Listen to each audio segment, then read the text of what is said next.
Good evening. Welcome to the Jefferson County Board of Education regular meeting on Monday, August 26, 2024. If you'd please join us for the pledge. I pledge allegiance to the flag of the United States of America and to the republic for which it stands, one nation under God, indivisible, for liberty and justice for all.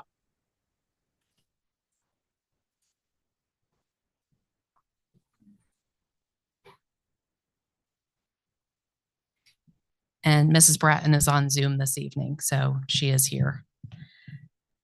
First up, we have I just can't turn my camera on because it's not letting me. Okay, maybe Mark can fix that. And while he's working on that, is there a motion to approve the minutes from the regular board meeting held August 12, 2024? Thank you, Ms. Twyford. Is there a second? Second. Thank you, Ms. Bratton. Any comments or discussion? Hearing none, all in favor of approving the minutes from the board meeting August 12, 2024, say aye. Aye. Aye. Opposed? Thank you. Next up, we have citizens' comments. First up, we have Brian Lombard, followed by Joe Spurgis. And just a reminder, speakers are limited to 3 minutes, and speakers are prohibited from making negative or derogatory comments using a name or position by which an individual can be identified. Comments may not be threatening, profane, vulgar, or abusive, or the speaker will be required to cease his or her comments. First up is Mr. Lombard. Bombard. Right there, sir. And give me just one moment to set the timer.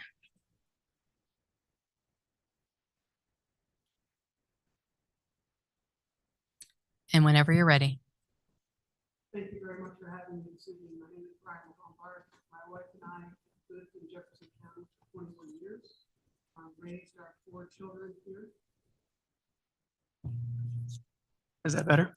Okay, sorry. I'll start over. My name is Brian Lombard. My wife and I have lived here for 21 years.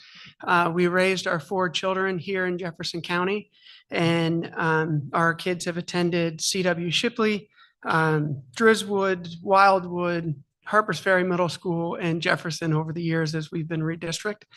But they're all in college, and I went to school myself for management information systems. And now that they're in college and I've seen kind of what they've experienced in school, we thought there was an opportunity in our community to bring computer science in for children and help them develop a passion for computer science and engineering. So I have started a franchise called Code Ninjas. It's one of about 400 franchises globally. So the franchise itself was selected because they have a partnership with Microsoft and a solid foundation that is fun and engaging for children. So we have started it this summer. We have engaged with about 80 students in our community, and we think it's a tremendous opportunity to partner with Jefferson County Schools and potentially bring this curriculum into either after school programs or into the school itself, and offer an opportunity to promote computer science and engineering in our school system to reach as many children as we can. So I'm here tonight to offer the curriculum in a partnership to the board and to Jefferson County Schools in any way that may be acceptable to the board or the school system, and find a way to reach as many kids as we can with this opportunity.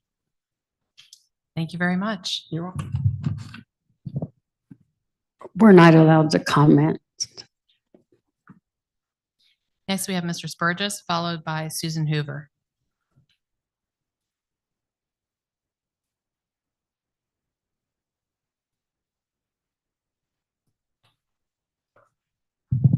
Good evening. My name is Joe Spurgis, resident of Shepherdstown for 50 years. I've had 2 children in Jefferson County Schools, got 2 grandchildren right now in Shepherdstown Elementary and Shepherdstown Middle. Talked about partnerships. Partnerships are essential to this community, to this school system. And I'm here to advocate. I've sent an email, I'm sure you've read it, regarding the lease of the property at Shepherdstown to Jefferson County Parks and Rec. As chair of our LSIC last year, we discussed this at length and are fully supportive of this endeavor. We have not met again. We have not reorganized until next month, but I'm speaking for myself. But I am fully supportive of this. I see it as a win-win for everything. And that's what we are here about, is our children. This will help our children, no matter where they live, no matter what the park looks like. I trust Jennifer Myers. She's developed a great park system in this county, and it needs to continue to be developed for the use of all of our children, Shepherdstown, as well as everyone in Jefferson County. So I look forward to your voting in support of the lease. I don't think it's my job to look at that contract and pick and choose. I trust Joyce White and your Board of Education. Dr. Bishop, you've hired these people. They're the ones that need to be looking at these things in depth and making these decisions. They're the ones that need to talk to Parks and Rec board, and they actually have a board that reviews all this stuff too. So it's not just a couple people looking at something and signing off. So please be supportive for our, the future of our children in Jefferson County. Also, one quick thing, not on the list, but in support of the teachers. After talking to a couple of teachers here very quickly, very difficult to find teachers that want to cover classes. We don't need to call Dr. Bishop and tell him we need you to cover science class at Washington High School. He's got some other things going on. But we don't have those people, and any incentive, financial incentive, it certainly would be appreciated. Thank you. Thank you. Next, we have Susan Hoover.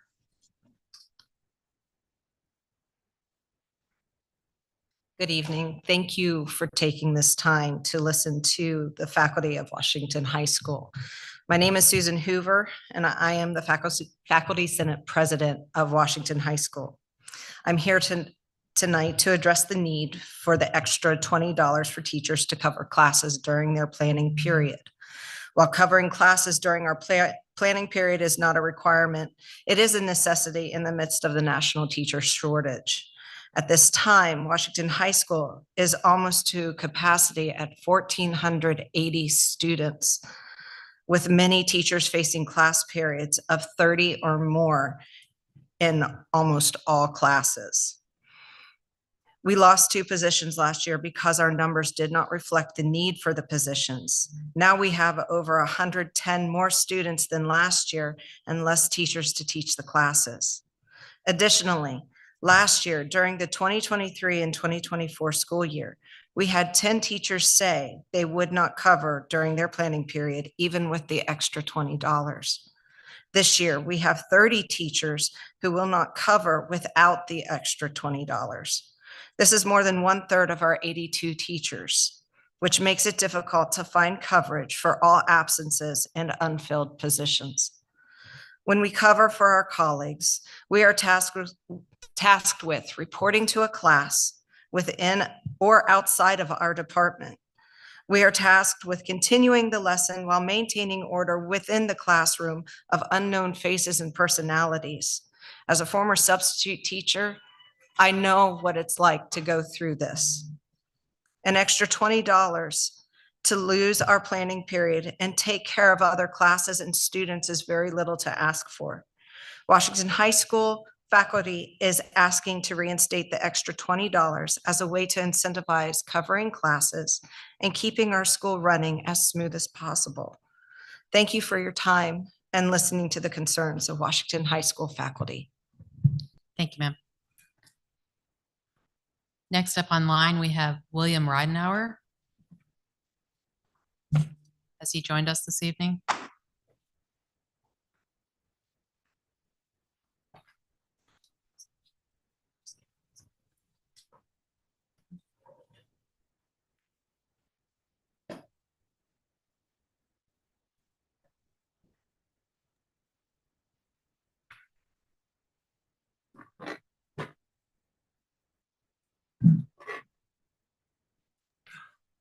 Can you hear me?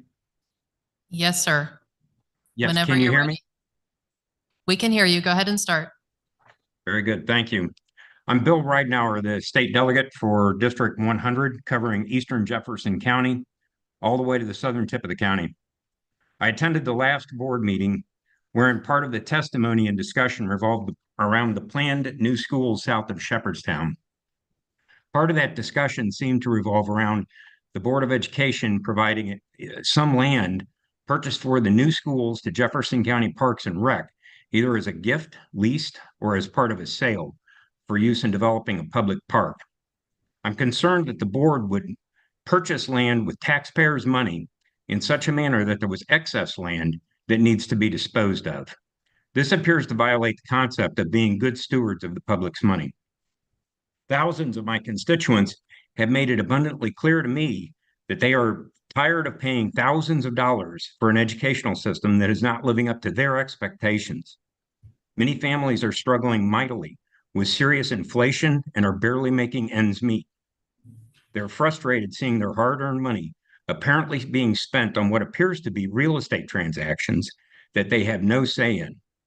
They and I do not understand the rationale for closing and selling one school while simultaneously opening others at the same time that the building boom indicates that we will need more schools relatively soon. I've talked to neighbors around the school. They have valid and major concerns about any wells dug for the schools, as one neighbor's well has recently run dry in the last few years, and others conduct water conservation measures due to their well issues and water shortages. These water issues need to be addressed. As for Parks and Rec using excess land at this new school location for a public park, I do not understand the logic for another park in the Shepherdstown area. Shepherdstown has at least 4 parks and playgrounds, including the very large and expansive Morgan's Grove Park. The folks in the northern half of the county also have ready access to St. Michael's Park and James Height Park. The mountain, on the other hand, only has tiny Mountain Mission Park, about the size of some backyard playgrounds that many large houses have in the flatter parts of the county. If the public park is needed, then I recommend considering some of the 34 acres at Blue Ridge Elementary to give the mountain a place for their kids. Parks and Rec also should consider something for the great folks at the always forgotten southern tip of our county. The people of the mountain have let me know that they are tired of being an afterthought, if even considered at all. They and their neighbors at the southern tip of the county want a board of education and a county government that actually cares about them and their kids as well. I strongly recommend that the Board of Education reject any agreement to provide Parks and Rec land for a public park at the new school location, and that you reconsider all your real estate transactions with the Thank you, focus on Delegate ensuring that Ridenauer. Your time's up. Thank you very much. All right, and that's all the public comment this evening. Next, we have the consent agenda. Mrs. Loring.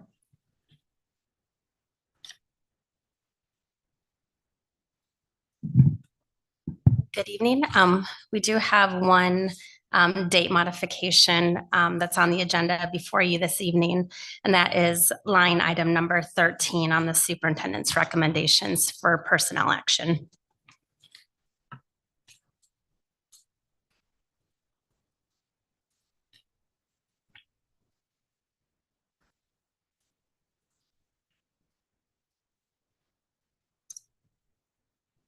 And that should be on your copy. And that was changing it from 8/20/24 to 8/21/24. Correct. Okay.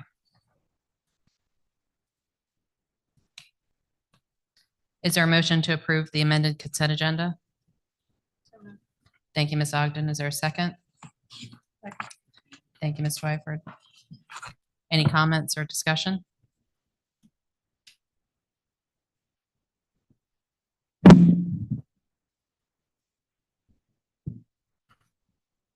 Hearing none, all in favor of the amended consent agenda, say aye. Aye. Opposed?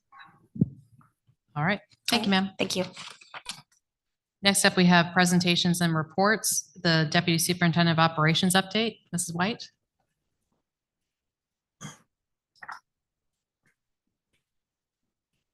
Good evening. Good evening.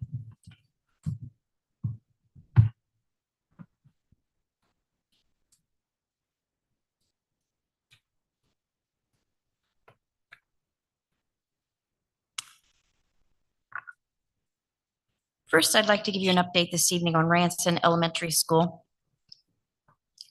Currently, they are working on the flooring in the school, on painting. They're putting ceramic tile in the bathrooms. Kitchen equipment is being installed this week, and they are closing in the ceilings with ceiling tile. We're also hanging interior doors. Final electrical inspections are occurring. And the roofers are finishing up just a few things on the roof. In Shepherdstown, they're pouring and continue to pour insulated concrete form walls. They've poured the gym slab. They're working on vertical walls and still working on our geothermal wells. I'd like to walk you through a few pictures this evening.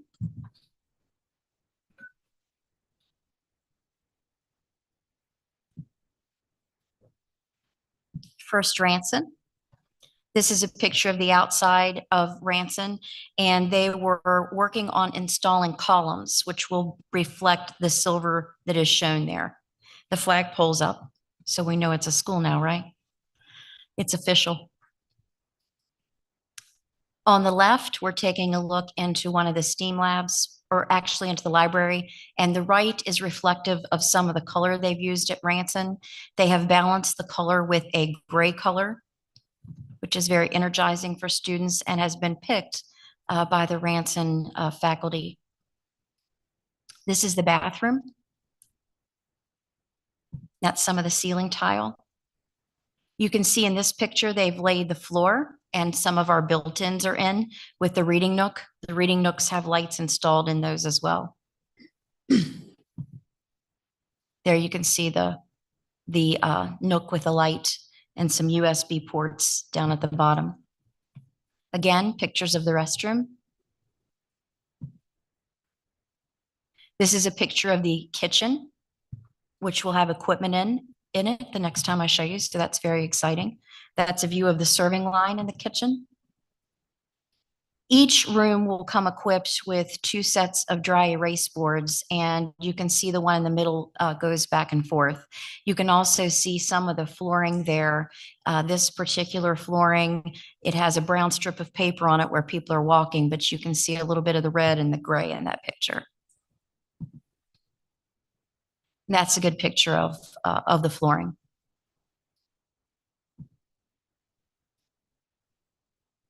That shows you the size of the room as well. There's a blue one with the built-ins. This, of course, is the PA system, which have clocks in each room, which is a nice little feature of the school. This is our parent-teacher room.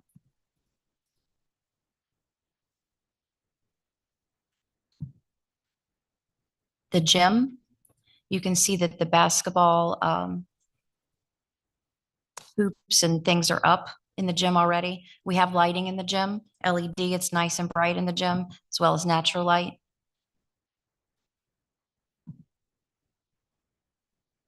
There's some more installation. Those are kind of the columns up close. Shepherdstown Elementary School is progressing nicely. If you look to the right, you'll see the front entrance of the school. To the left here is the gym. That's before they poured the slab. And behind it, you'll see Area C. And it is the most advanced with the insulated concrete form walls.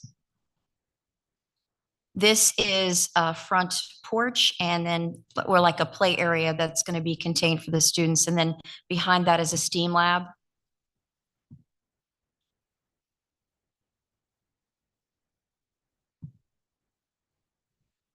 I'm sorry, the touchpad, it's either me or the touchpad, I'm not sure. That's an overall view of the site. And again, the one that is the highest is the insulated concrete forms.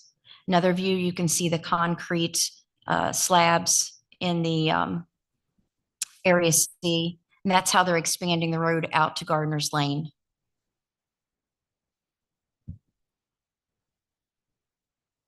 I wanted to show you one last gym floor refinishing project from the summer. Washington High School. So if you want to go across the hall and take a look at it, it is beautiful. That concludes my presentation for this evening. I think we've made quite a lot of progress this summer, both on new schools and in our facilities. So we're excited to start another school year. And Mrs. White, the gym floor is not just beautiful, but it's actually color accurate. Yes. Now that all of my children have graduated and none of them are actually playing ball on that gym floor, you got the colors right. So congratulations. So You're welcome. I'm sorry it's too late for you, but the blue looks much nicer than the green. it does. It really turned out well. The colors are fabulous in there. So Yes. kudos to you guys. It looks great. Thank you. I have some questions. Yes. For Shepherdstown Elementary, are you aware of any of the water well issues that Mr. Ridenour spoke of? With the neighbors? Yeah, No, ma'am, I'm not. okay. And Ranson Elementary, once the school is finished, how many acres are available? How many acres would be left? I think the elementary sits on 24 acres, so it would be a little over 100. And how many are needed for a high school? Usually, I think in the 50s. Like that includes the football field and parking? Yes. Yeah, I think it's around 56. I hate to be that specific without looking it up, but yes. And is there a map that shows where that would be planned to go? There is an overall site map for Mm. that. We could consult, yes. I read the SBA application. So according to that, there is a plan for a high school, correct? I might have mixed up both. I've got Shepherdstown and Ranson SBA applications. For like a middle school. Correct. Ranson is planned for future growth. Could potentially be a high school, yes. Right. So it is in the application. So I'm just making sure I had that right. So because I understand that there's a presentation later today about possible use of the land. So we don't have anything tonight that shows this land and where these possible acreages would come from. Since it's a presentation and it's just information coming to you, no. Okay. I'm not part of tonight's presentation. Okay. All right. Thank you. You're welcome. Ms. White, can you just speak quickly to the, all the people on the roof I saw at Jefferson High School and the work that we did there as well? I know to secure some roofing issues from, I think I saw a bunch of them before the school year started. They did. They were on the roof and I believe they fixed part of the roof at Jefferson High School. There have been some air conditioning issues that we continually on and that they worked on prior to school starting, yes. We Okay. did a few roofing projects this summer. Okay, yeah, I saw them there. I think actually like the day before, I think school started on the weekend, they were working. So I know they were diligent to try to get that done with the rain, more rain coming, but I didn't know what the. I think the extent of roofing that projects was. concluded. They were likely up there for air conditioning purposes. Okay, okay. Mhm. So do you know what we have left up there to fix as far as leak areas or anything of that nature? In Jefferson should be watertight right now. I mean, there's always issues that you plan for that come up that roofs wear out, but right now it should be watertight. Okay, so we just maybe lost something or do we have a seal issue with the roof leaking? Sometimes it can be the seal. Since Brandon does day to day, he could better speak to that than could I. Okay, And if you'd like more information, I'm happy to convey that to Brandon and get back to you. yeah, I'm just thankful that whatever it was, it got fixed. I saw them up there. I just wondered what all we had to do. Yeah, there was a roofing project up there and then air conditioning work this summer. Thank you. Just really quickly, just a general overview. As far as the land goes and the site plans, I mean, we didn't go and draw boxes. The architects went ahead and for Shepherdstown, they laid out exactly where the Yes. elementary and the middle school are going. And for Ranson, they've laid out where the elementary, middle, and high schools will be, correct? And fields and They, parking lots. they have They've- laid out an overall site plan of what acreage is usable acres for our school and what we need. Yes. Perfect. Thank you. You're welcome. I had two quick questions for you. I'm sorry before you run away. That's okay. Miss, That's okay. So my first question was, you mentioned dry erase boards. Are we going away from smart boards in the No, Ransom? those will also hang in those Okay. rooms as well. They are just not installed yet, but they will be hung in the rooms as well. Okay, sounds good. And my other question was kind of topside or ethereal, but when we purchase land for the school system, forgive me because I haven't been on long enough to have been through one of those, but when we purchase land, is it generally that if we want a portion of great usable land for our schools, that automatically comes with land that may not be able to use for a building, but it's all part and parcel? Correct. Okay, I'm just trying to understand it. Right. Great, thank you. It's kind of like if you go to the grocery store and you buy a box of Cheerios, you can't say, I don't want 100 of those Cheerios, please take them out. I mean, you buy the box of Cheerios, you buy Exactly. the plat of land. And just like when you buy land for residential, you want to make sure that a portion of it is suitable for building. You're not going to put your house on every corner or in every space, but you want to make sure that you have the amount of acreages that's suitable for building. And both of these properties lay very nice. They have suitable acreage for what we're looking for in building them out in the future. Great, thank you. And I mean, it was more involved than that. I mean, we did like bore testing and I Yes. mean, we Yes. we did everything that could possibly be done to make sure that those parcels would be able to hold what we needed it to hold. Right. And they've been excellent parcels to build on. All right. Thank you, ma'am. Thank you. Miss White, I'm sorry. Couldn't see. Hopefully this is okay, but we've had so many questions. I've seen so many questions on social media concerning the air conditioner at Washington High School. And I know that we as the board got the email from the superintendent today, but I'm just wondering if we can bring the public up to code as to what is being done so that everyone knows that we are working on it. Sure, it's my pleasure to answer that question. So lead times for air conditioners, as you know, are long. And we had anticipated the unit that doesn't work well here at Washington High to come in prior to school. That unfortunately did not happen despite our best efforts. So because we need a crane, and it's a very large crane because there are 10 units that sit on top of Washington High School, and as a result, they're extremely large. So bringing in a crane necessitates that we empty the building. So in the meantime, my understanding is sometime last week, one of the units went down. There was no work order placed.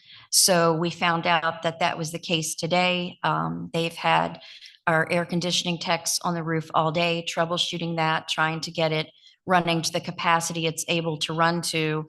In the meantime, while they're working on that, Mr. Caton has secured some portable units until such time as we can fix it. And then timeline wise, that's sort of a plan in motion because the school needs to be emptied and we don't have a school break. Then there'll need to be some decisions that are made as to whether we move up a timeline or not. And we want to work with all the partners, in particular, Mr. Schoen here at Washington High School, so that we're the least disruptive to his educational environment. So we're kind of in the middle of working that piece out, Ms. Bratton. Well, I have some questions then, since we're asking about unrelated issues. In regards to the air conditioning, it's my understanding that this problem existed last year. So I'm trying to understand why it's not ready. Because units, especially this large, have a long lead time. So I'm sorry, Joyce, when we had the issue last fall, very similar to this year. Last spring too. correct? Well, right, but I'm going Yeah. back to last fall. A year ago. Mhm. So we made the decision very quickly when we had that issue because we knew it was problematic. That we were going to go ahead and invest in the new unit. We were told then that it could be up to a year lead time on a new unit. Be in prior to that, maybe 12 months would be really be 9 months or 10 months and we'd have it in. It was not. We got it a matter of days before the school year started and no time then to coordinate installation. This is a 3 to 4 day project. A couple of days to get the current one unhooked, get it off the roof, get the new one up there. And then the last piece of that is the control system and then the troubleshooting to make sure that it's operating properly. So last fall, when this issue popped up, yes, it did exist in the spring too, but last fall when this issue popped up, we went ahead and made the investment, made the decision then to invest in the new unit. Then we're at the disposal of the company about when it will be here to us, and we just got it. And I also want to piggyback on what Dr. Bishop said by saying that the manufacturer has to be here to perform startup or you void your Yes. warranty. So we also have to coordinate with that manufacturer who has lead times as well. So in the meantime, we're going to have portable air conditioners. Correct. The other question is about the water at Washington High School. Some teachers and students have stated that the water fountains, some of the water fountains haven't been turned on since they were turned off during COVID. And then some of these water bottle stations aren't working. Okay, thank you for that. We always instruct teachers, just so people are educated to the process, to let their principal or the office know so that work orders can be put in. And when we talk about water fountains, Mr. Caton instructs people when water has been off for a long time, they should turn them on and let them run. So periodically, if they're off, custodians are directed to turn them on and to let them run. So if there are bottle fill stations that are not working, then I'm happy to pass that on to Mr. Caton.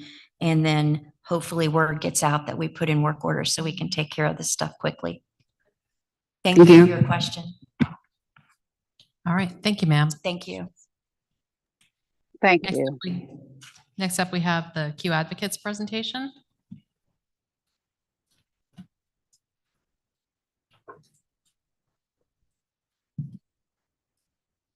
Good evening, Ms. Dallas Lewis. Good evening. All right. We have a slide presentation, so I'll wait for that to come up. I just want to say it is a pleasure and an honor to stand before each of you all today. And we're really excited about our Respectability Themed Months update. So you'll see some guests standing here behind me. And when our presentation comes up, I will go ahead and get started.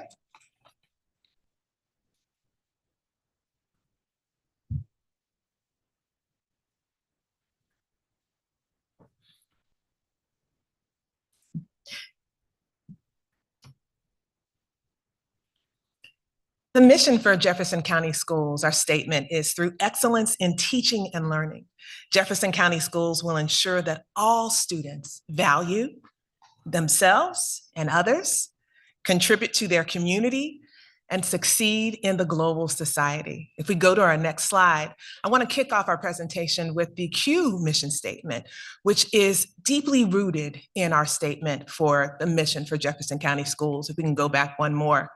You'll see here that our department is tasked with implementing and monitoring. You pushing that button, Tony? I'm not pushing. Oh, it's me. It's me, oh Lord. It's me. I apologize. I'm like, what is happening? It's me. I apologize. Can't blame it on the technology. It's me. All right, there we go. So now that I am up to speed, I apologize for it. But one of the things that we are really passionate about and is reflected in our mission is this sense of community and being a community by intention. And we enact that in several ways. And so one of the things we do is we strive to provide quality programs for our students and staff to ensure that we as an organization and as individuals understand what it takes to work together across differences, whether they're visible or invisible, but also with this beacon, this code of conduct that's universal called respect and civility. And so the tools that we provide that's embedded in everything that we do in Jefferson County increases understanding in how to respect differences, ensuring a positive and culturally enriched learning environment, and then ultimately preparing our learners to live, to thrive, to contribute as a global citizen. And this expands our global dexterity. Next slide. Oh, that's me. So my name is Tanya Dallas Lewis, and I'm the Cultural Unity and Equity Coordinator also for our At Promise student programs, Title VI and Title VII. And as you see in your handouts, your presentation, and on the board here, these are some of the responsibilities that the Q department has been tasked by the Board of Ed. And so we're really excited about moving forward as we continue to ensure that Jefferson County is a place where we foster a climate of belonging for everybody across differences. Behind me, you see some beautiful people, if I may say so myself. These are our Q building advocates, and they joined me over the summer for a really important task that has a big reason, just has a lot to do with the reason why we're here today. So really quickly, I'm going to invite them to come up and introduce themselves, and then I'm going to tell you a little bit about their role and what they do. After that, we're going to highlight some of the Respectability Month's changes that we thought it would be important for the board to be aware of. And then we'll talk about our community Q committee and how that is an organization that is open to our school community. And then we will get out of your way. So first, I want to introduce one person in particular, and her name is Andrea Stewart. I want her to step forward really quickly. She's played a huge role in this particular initiative and in several initiatives that have to do with how we as a community, as a school community, value one another and center ourselves around kindness, dignity, and respect. As I'm gonna allow her to come up and introduce herself, and then our Q advocates that are with her will also introduce themselves. Hi, Andrea Stewart. You guys know me. Hi, good evening. I'm Joseph Gimbaga, and I am one of the international teachers from the Philippines, and I am teaching at Washington High School. Hi, I'm Maria Howard. I'm a retired teacher, Spanish teacher from Jefferson High School. And now I am the chair member of the Hispanic Latino Association created under the Q department. And we want to, our mission is to support the Hispanic community without excluding anybody. We want inclusion. Hello, my name is Raquel Turner. I am from the beautiful island of Jamaica. Yes, I had to say that. I am an art teacher at Jefferson High School. I am Briggs Madalo from the Philippines, teacher at Charlestown Middle. Thank you. Hi, I'm Chisa Sinoy. I am a Q ambassador at Charlestown Middle School, and I'm also an international teacher from the Philippines. Hi, I'm Kristen Triggs. I am an 8th grade ELA and developmental reading teacher at Charlestown Middle School. And so a beautiful illustration of what diversity is. Differences.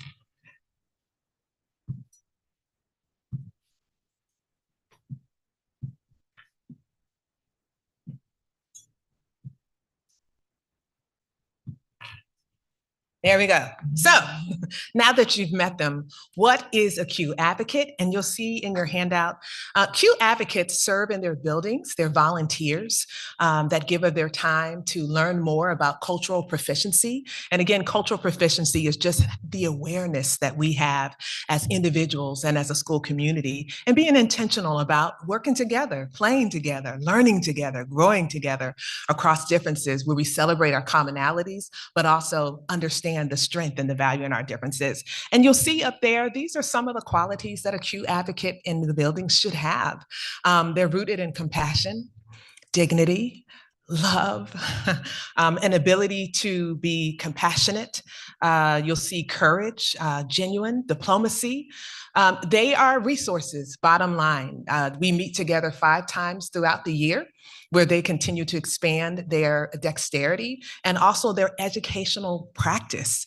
And then again, serve as resources, as lights, as beacons in their buildings, as they model respect and civility to their fellow schoolmates and staff. So that's what a building Q advocate is. So now we're going to talk to you about something so exciting, which is the updated Respect Civility themed months. We launched this back in 2021. I don't know if you guys remember that, but it was exciting because even at that time, the Q building advocates got together. And I do want to shout out the ones who couldn't be here tonight. Siri McDonald, the counselor, the school counselor over at Driswood Elementary School.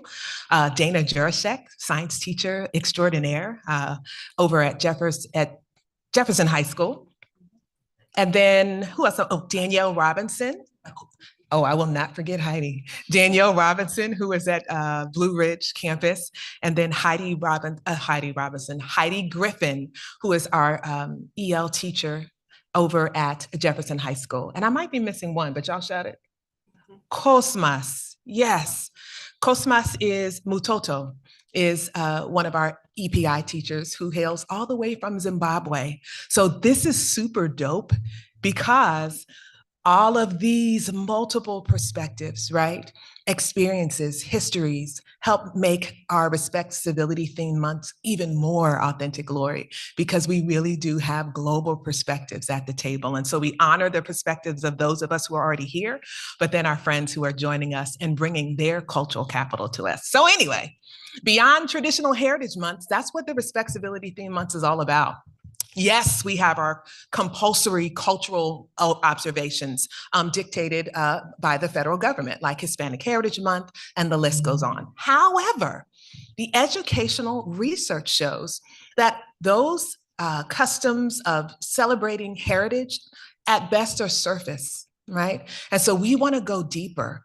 We find that the research shows that much of the conflict that we experience just as human beings comes from a lack of knowing and shared experiences. So how can we do that? And so the Respect Civility Months are student-led. You'll see in just a second. They're personalized because each school has its own unique climate and culture. Also, it increases respect for everybody. So just because a certain month may highlight a certain group, this is respect and increasing knowledge about everybody. So culture every day in every way. And then it's customizable for each school, for each individual school community. Some school communities, because of where they're located within Jefferson County, have different priorities, different experiences. And so this month speaks to that. This initiative speaks to that. And so because Jefferson County Schools honors the diversity, the cultures and traditions that make up our school community, this school year, in continuation with the previous, we will celebrate culture every day and in every way through Respect and Civility themed months. The Culture, Unity, and Equity Q Department, along with the Q school advocates, and some of those representatives and ambassadors are behind me, felt that educational leaders could seize the opportunity to reinforce and model universal themes and core values like respect and civility with students. So from August to May, We will honor both our differences and our commonalities in a way that fosters mutual understanding through activities. So when we play together, we stay together, right?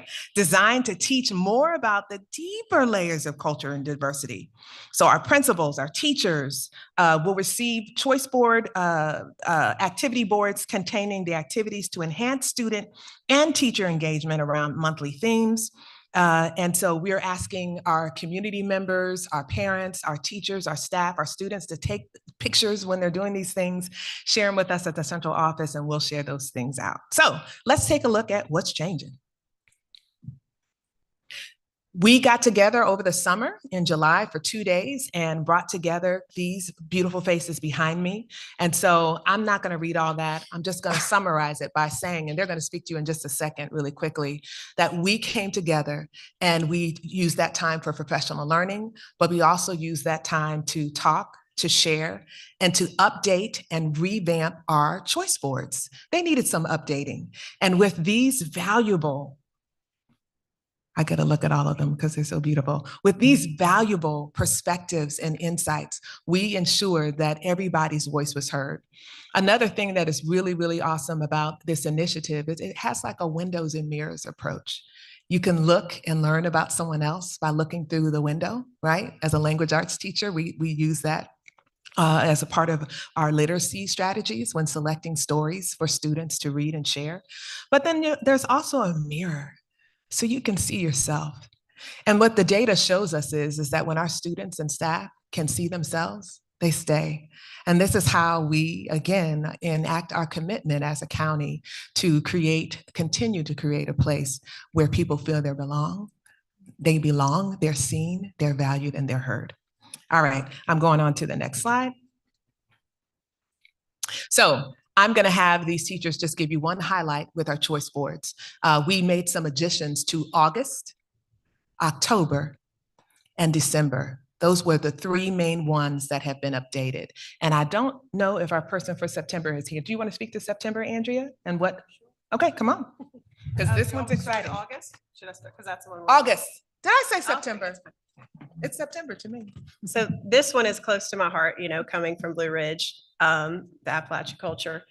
So what we did was we made it a little more user-friendly. So you could find the month focus and the question for the month. And then we split it into levels. So if you see the first section is all levels that you can use at all of the schools, any programmatic level. Then we split it into elementary and middle and high. And I have to say, these wonderful people found all these activities. We pulled from our old choice boards and pulled from their new ideas and placed them all together. All the links are functionable so that teachers can use this and not have to go searching for a lot of different things. We all know that time is precious right now, especially, you know, with as busy as everyone is. Just a lot of different cool things. We have an announcement link where the school can make loud announcements on the loudspeaker, and we even linked some cool bluegrass music to go that they could play before the announcements. Yeah, there's a bunch of different really neat things that you guys can, you know, if you want to see these personally, we can send them to you. You guys can check out the links and check out some of the activities. Any questions about August or? Jen, Sure. Could I say really quickly before you ask that question? What's so different about August is we didn't have one for August before. So August's focus will be Appalachian and West Virginia history. So we're really excited to validate and affirm Appalachian culture and practices and increase respect for the contributions that Appalachia has made, not only here locally, but just within the whole community. I mean, the whole region, excuse me. I was wondering your comment. What does Blue Ridge Elementary have to do with Appalachia? There's a lot of Appalachian culture up there on the mountain. Yeah, absolutely. And so a lot of people up there identify with Appalachian culture. Sorry, a lot of people are what? A lot of people identify with Appalachian culture. I just never knew to differentiate. All of West Virginia is considered a part of Appalachia. Absolutely, absolutely. Yeah. Anyway, I have a degree in Appalachian studies, so the whole topic is near and dear to me. But I didn't. Love your input. If you ever want to come by and look at this and give us your input, we would value your experience and your knowledge, please. Yeah, I was just trying to understand that comment. Thank you. Thank you. All right, and then we just have 2 more months, and if there's questions, we can take them at the end. October, if I can get someone to come and talk about October. Okay, great. Okay, so for the October, as an international teacher, we really want to bring global perspective in our classroom. So for October, we're focusing on communication towards varying cultural groups. So what we did for October is we really showcased the importance of verbal and nonverbal cues in communicating toward varying cultural groups. And especially for students, this is very helpful to give them an idea and a long-term life skills in terms of communication and to effectively and appropriately connect with other culture. Thank you. Sorry. All right. So for October activities, it focuses more on the Filipino culture. So it is one way. We, the international teacher from the Philippines, we are really excited for this activity because one of our objectives coming in here is to share our culture. So this is a great platform for us to really share what our culture is. Okay. And so the respect civility themed question for October is, how does your family use language and gestures to show respect and civility? And then the school focus is inclusive of all home languages, linguistic styles with a focus on Filipino heritage. And then lastly is December. And so we will have one of our Q advocates come up and talk about December. Okay, so December is new. We Yes, it didn't is. have December before, so we had to basically build this from scratch. It was fun. The broad idea is, how does your family use storytelling to share important lessons and traditions from one generation to the next? As a Jamaican, this is something that we do traditionally. Like we would have this nice, especially when there is no electricity, third world country. So we would sit around a lamp and we would share stories. So the school focus for that is world proverbs. And we're going to be focusing on African proverbs because we know that there are a lot of wisdom in these proverbs. Some of the activities that we have, I am really excited about, especially the community share, hearing from parents, the different proverbs that they use, the different announcements, the list of world proverbs that we're going to be teaching them. I'm totally excited about that, especially hearing them use our language, because we're going to be teaching them our language and the meaning behind everything. So this should be very exciting.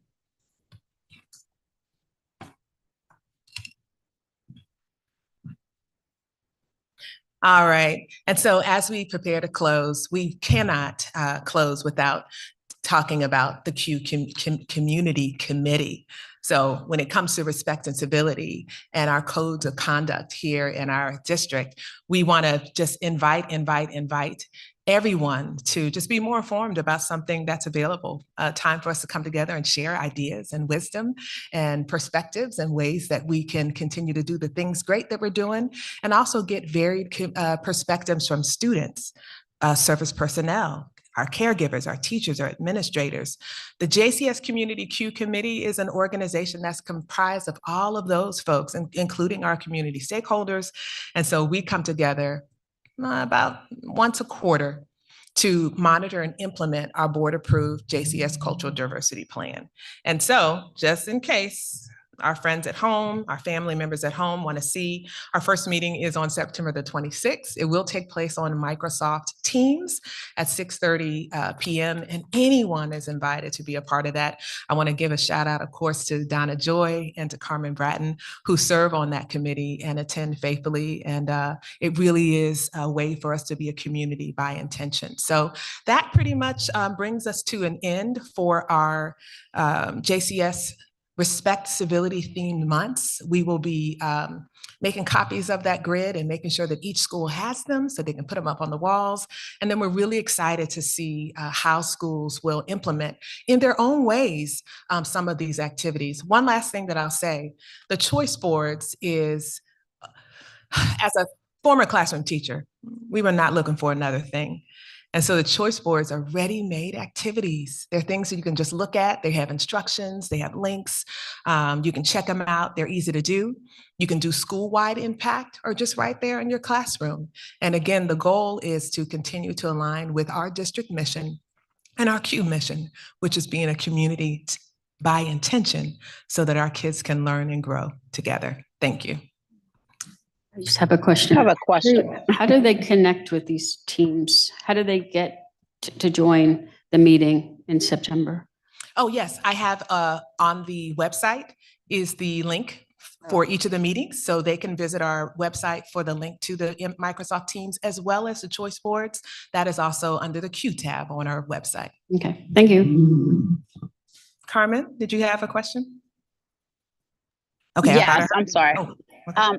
I just wanted to ask, as we are painting our new schools and even, for cultural diversity and colors, can you maybe speak on that a little bit? The importance of the colors that we choose for our walls? Oh, sure, absolutely. Zaretta Hammond, she's an educational expert around culturally and responsively, linguistically responsive teaching and learning. She talks about how our walls are our second teacher. And so even as we continue to make our enactment, to model our enactment to our commitment to everyone in a community, it really is important to ensure that we have things on our walls, color palettes that represent the various cultures and perspectives and ethnicities and linguistics on our walls. So that's also a part of Respect and Civility theme months, Ms. Bratton, in that there are several activities on those choice boards where students get to contribute to making their schools feel a little bit more like home. So we're really excited about the Respect Civility theme months. And thank you in advance to the board and Dr. Bishop for your support of this initiative. And thank you. That's all I can say. Thank you. Thank you. All right, so I just wanted to say thank you very much for presenting. And you said you will give us this digitally so we can click on some of these cool links? Absolutely. Okay, great. And thank you for inviting the whole community to the MS Teams meeting. I think that's fantastic.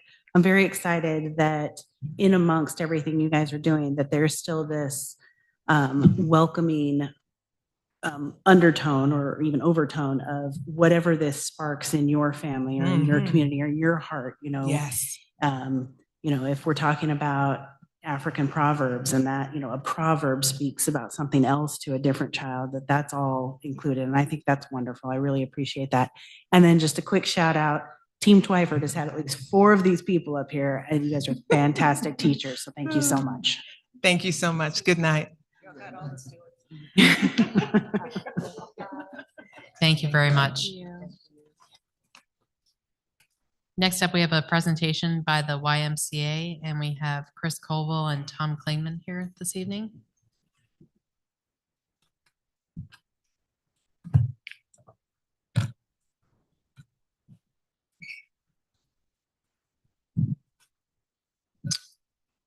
Good evening. I'm Chris Colville. I'm CEO and president for the YMCA of Frederick County, Maryland, and the YMCA of the Eastern Panhandle here in West Virginia. As many of you are aware, we have embarked in a partnership with West Virginia University Medicine and the YMCA to conduct research to determine, one, is there a need for the types of services and programs and facilities that are typically provided by a Y? And the answer to that question is yes. There was no doubt based on the Y study, as well as an aquatic specific study conducted by the Jefferson County Parks and Recreation Department, that both facilities and program deficits exist within Jefferson County. At the top priority for the community is providing probably high quality, affordable childcare and summer camp programs, in addition to swimming and general health and wellness initiatives. The second thing that we embarked on in doing our research was number two was what size and scope of the facility would be needed to provide those services and programs. And the study basically demonstrated that we believe that a similar facility model like the Urbana facility that we built and opened up about 3.5 years ago would be sufficient to meet the needs of Jefferson County. And that would be somewhere between probably 62 to 65,000 square feet. The third question that we were trying to answer would be, could the YMCA create a pro forma that would demonstrate its ability to be sustainable? And so in order to do that, we had to run some numbers, and we've created several scenarios and have created a draft operating budgets. And we are confident that a YMCA could be successful and sustainable if we were to build one in Jefferson County. And the fourth question that we were trying to answer was, based on location and the size and the scope of the proposed facility, what would be the estimated cost to construct that facility? And we believe that we're looking at a $30 million+ project if we were to build anywhere between a 62 to 65,000 square foot facility. More extensive details of the future project are highlighted in the full comprehensive feasibility study, which I think each of you should have received prior to tonight's meeting. While West Virginia University Medicine has verbally expressed an offer to provide land in either Berkeley County or Jefferson County, we now believe that a better location due to grant funding that we are applying for would be the new Jefferson County school site in Ranson, nestled between the three proposed schools, your new campus. And ideally, tonight, what we're doing is requesting that the Jefferson County School Board consider supporting further discussion with the YMCA to create an MOU or an LOI that will allow the YMCA to lease 7 to 10 acres for the potential future development of a YMCA on the new Ranson School campus, which is currently under development. We have provided you with the full report of the comprehensive feasibility study. Also tonight, there's a couple copies of some picture books, for lack of a better description, that kind of show some of the highlights of what the facility features would include. And then also we have created a PowerPoint, which I believe we also forwarded to you in advance of tonight's presentation. It's actually up here tonight. I'm happy to go through it on kind of a Reader's Digest version, so that, you know, I can have time to answer any questions that you might have. But we have that for you as well. And so I'm happy to flip through a few of these slides. If you haven't already had a chance to look at this, I believe it's been sent to you electronically. The first couple of slides just talk about the YMCA and who we are and who we represent, and how we try to support everyone that is in the community, and how we embrace diversity. Love the presentation that was just completed. Totally in agreement with what you guys are doing as a school district. That's the philosophy of the Y as well. These are some of the locations that we currently have in Frederick County. This shows just kind of the map there. I can whip through that. These give you a little bit of the highlights with the Natelli Y, which is the Y that we just opened up in Urbana 3 years ago. It was a $23 million project, and it ended up being about a 62,000 square foot. And at that time, it was roughly about $370 a square foot. And it was located on 20+ acres that had been donated to the YMCA by a developer.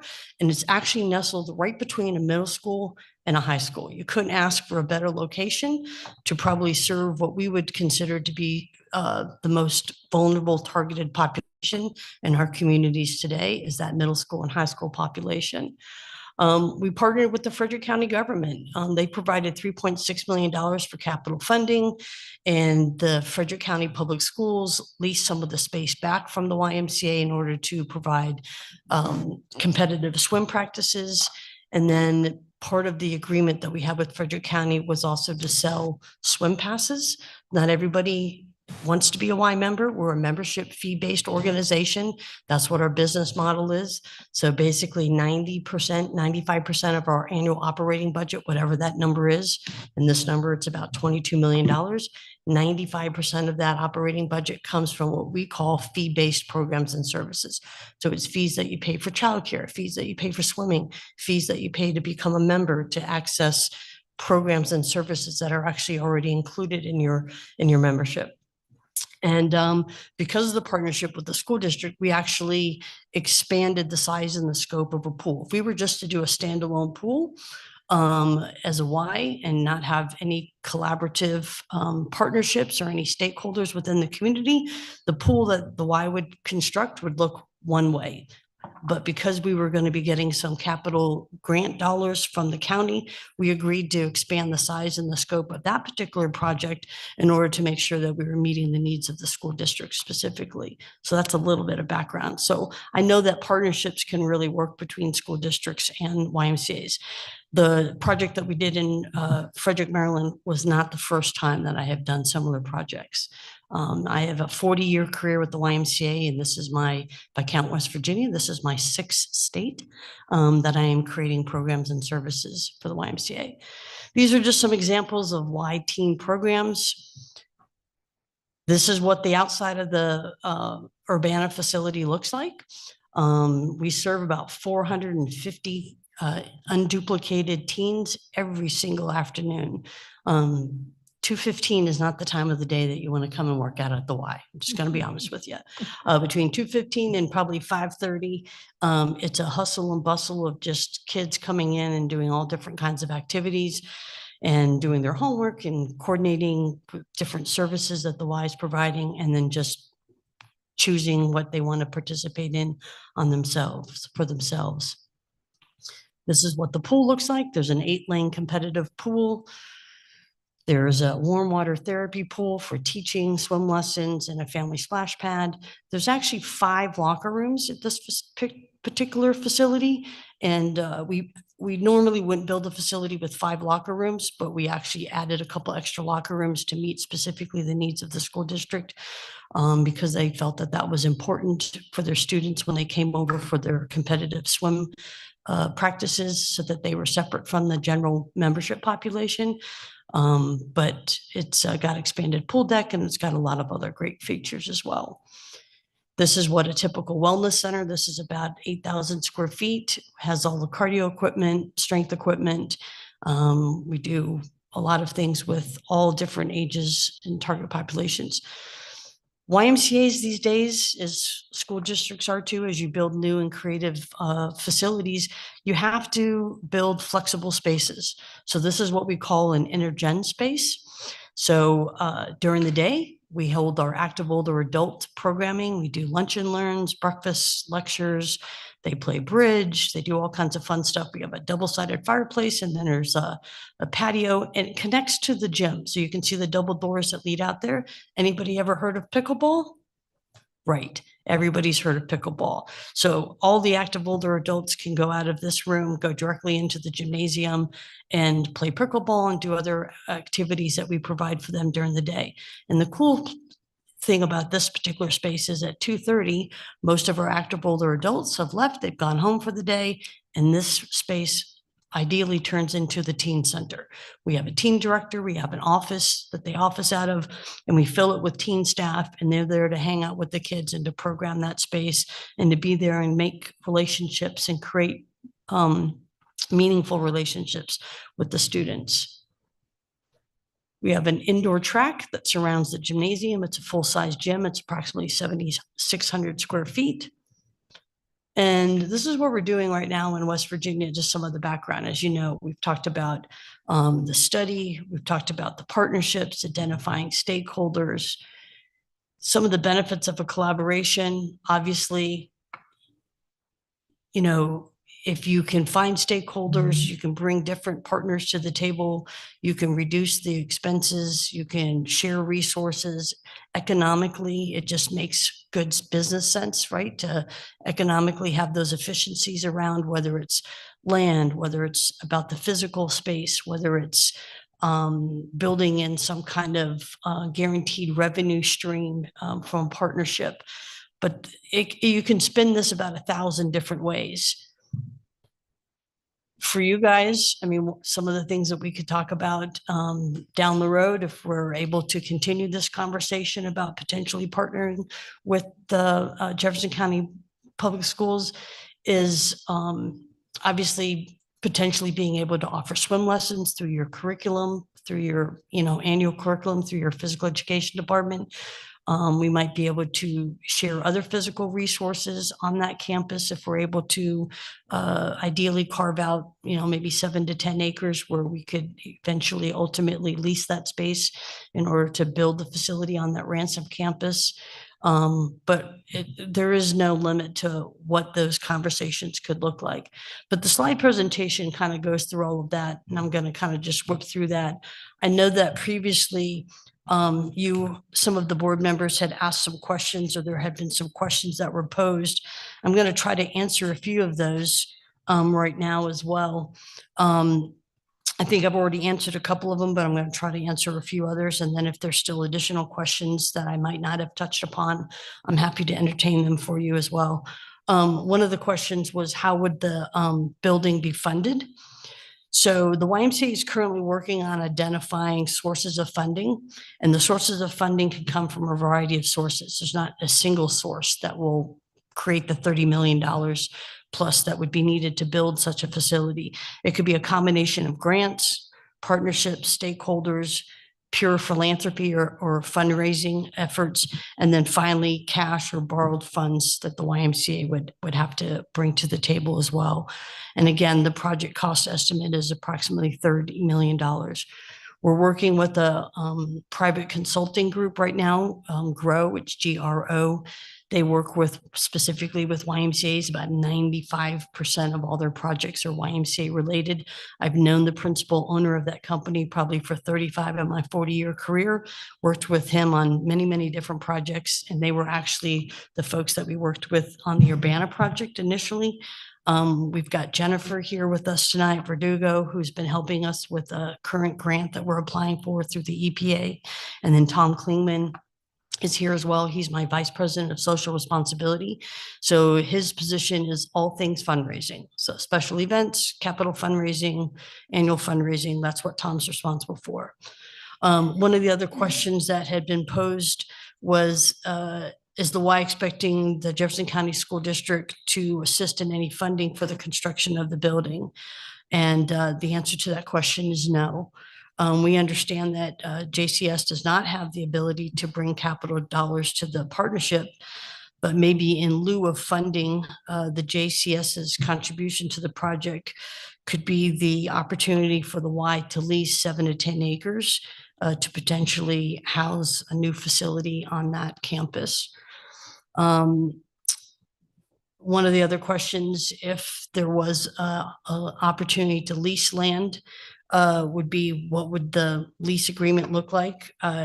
Again, this could be crafted in half a dozen different ways, but ideally we would be looking for a long-term lease, a 99-year lease for a nominal fee. I mean, we're looking at investing $30+ million in the community in a building that we would own, but on land that we would not own. So we would want some assurances that we would have a long-term partnership with the school district in order to access the facility and to program it for the purposes that it was designed for. I think one of the other questions was about the copy of the study. So again, you have a full copy of the study to look at. And if you want to talk about any of the facts or any of the statistics that are in that study, I will do my best to try to answer those for you as well. There was another question, which I think was a legitimate and a great question, was also about what would be the impact on the local daycare facilities. If you're not aware, the YMCA in Frederick County, Maryland is the largest child care provider in Frederick County. We serve about 1,100 children a day. We're in, currently right now, we're in 23 elementary schools, and we have 1 ELC, which is an early learning center, and we serve birth to 5. And then we also have, that number does not include our Head Start children. We're in 8 physical locations serving children in our Head Start program. And the YMCA as a movement, we're the largest childcare provider in the country. And so I don't believe that if the YMCA was to create a full facility YMCA, which would include an ELC, an early learning center, which would be birth to 5 years of age, that would be detrimental to any existing childcare provider. We know that based on other studies that have been conducted by other entities within Jefferson County, that there is a huge deficit, and you can see the results in the study that we conducted in the childcare realm. There are approximately 900 children on a wait list seeking childcare services in Jefferson County and Berkeley County combined, which equates to about a 13-month wait list. And Frederick County, for every 1 child trying to get in a childcare slot, there are about 26 children. For every 1 childcare slot that's available in Jefferson County, there's approximately 96 children trying to vie for that 1 slot that's available. So if there was, it's a lack of capacity that exists right now in Jefferson County. So I don't believe that the YMCA coming in and creating after-school childcare programs or creating early learning centers would create competition or would be adversely affect any of the existing childcare providers that exist. There was another question about renderings. Obviously, the PowerPoint shows some renderings. We've given you the little picture book there up there tonight that you can look at. I'll extend an offer as well for those of you on the board and anybody else in the audience or other members of the community, staff of the school district that want to come and take a tour of the Urbana project. We would be happy to showcase that facility and show you what you could have here in your backyard and what could be potentially and ideally maybe even on one of your campuses.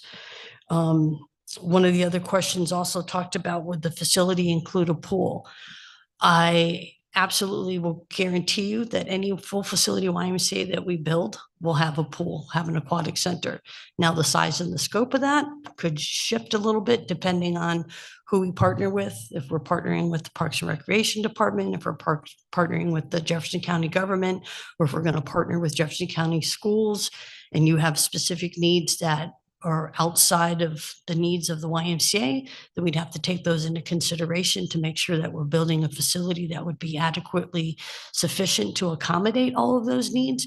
We also have to know and understand that we have to do that within reason, and we have to do it to a point where it's affordable and it's not cost prohibitive for any of us. The greatest benefit to partnering with the Y for any aquatics needs is that while you might have some capital skin in the game, whether it's land that you're willing to lease at a nominal fee for the Y to build on, or if there's capital dollars that can be brought to the table from another entity. The biggest benefit to, I'll use Frederick County as an example, $3.6 million is a small price for what Frederick County paid in order to partner with the YMCA. If the school district was to build a similar pool to what we built in Urbana, and if they were to have built that pool on their own as a standalone pool that would be owned and operated by Frederick County government, which would be a similar scenario to what could be unfolding here in Jefferson County, that pool would probably cost anywhere between $12 million to $13 million, not to mention coming up with the capital dollars to build it, but then that entity, whether it's the school district, whether it's the county, whether it's Parks and Recreation Department, would also be on the onus, would have the onus of operating it and covering its operating costs on an annual basis. And a standalone pool, in my 40-year experience and expertise in this line of work, I can tell you right now, will never cover its costs. Let me repeat that to you again. A standalone pool will never cover its costs. You have to have some other piece of the puzzle that cost center as part of your core operating budget pro forma that will help underwrite the aquatics piece of the puzzle. And that's what makes the Y kind of a unique partnership, because we have other pieces of the puzzle that help underwrite the aquatics department within our own budget. And that's, I think, also something that's very appealing to why either the county, the Parks and Recreation Department, or the school district should really think hard about working with the Y, and also what the appeal would be, because at the end of the day, the operating responsibility becomes my responsibility, becomes the responsibility of the Y to figure out how we're covering the costs each and every year. And that is not something that any of those entities would have to worry about.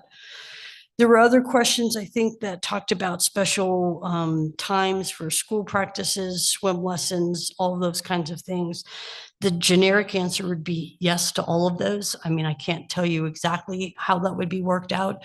That would have to be something that, if we're willing to entertain deeper conversations, those are some of the details that we could work out through an MOU or through an LOI.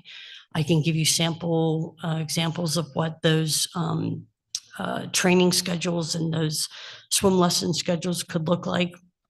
And there was other questions about discounting pricing for employees of the school district and the athletes.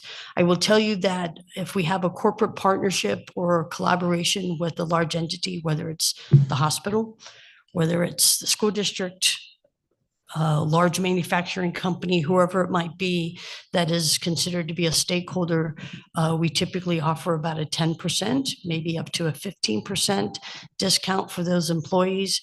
But we would probably not offer the discount to the actual student body, but we would probably be able to offer some type of a discount for Y membership to the employees of the school district.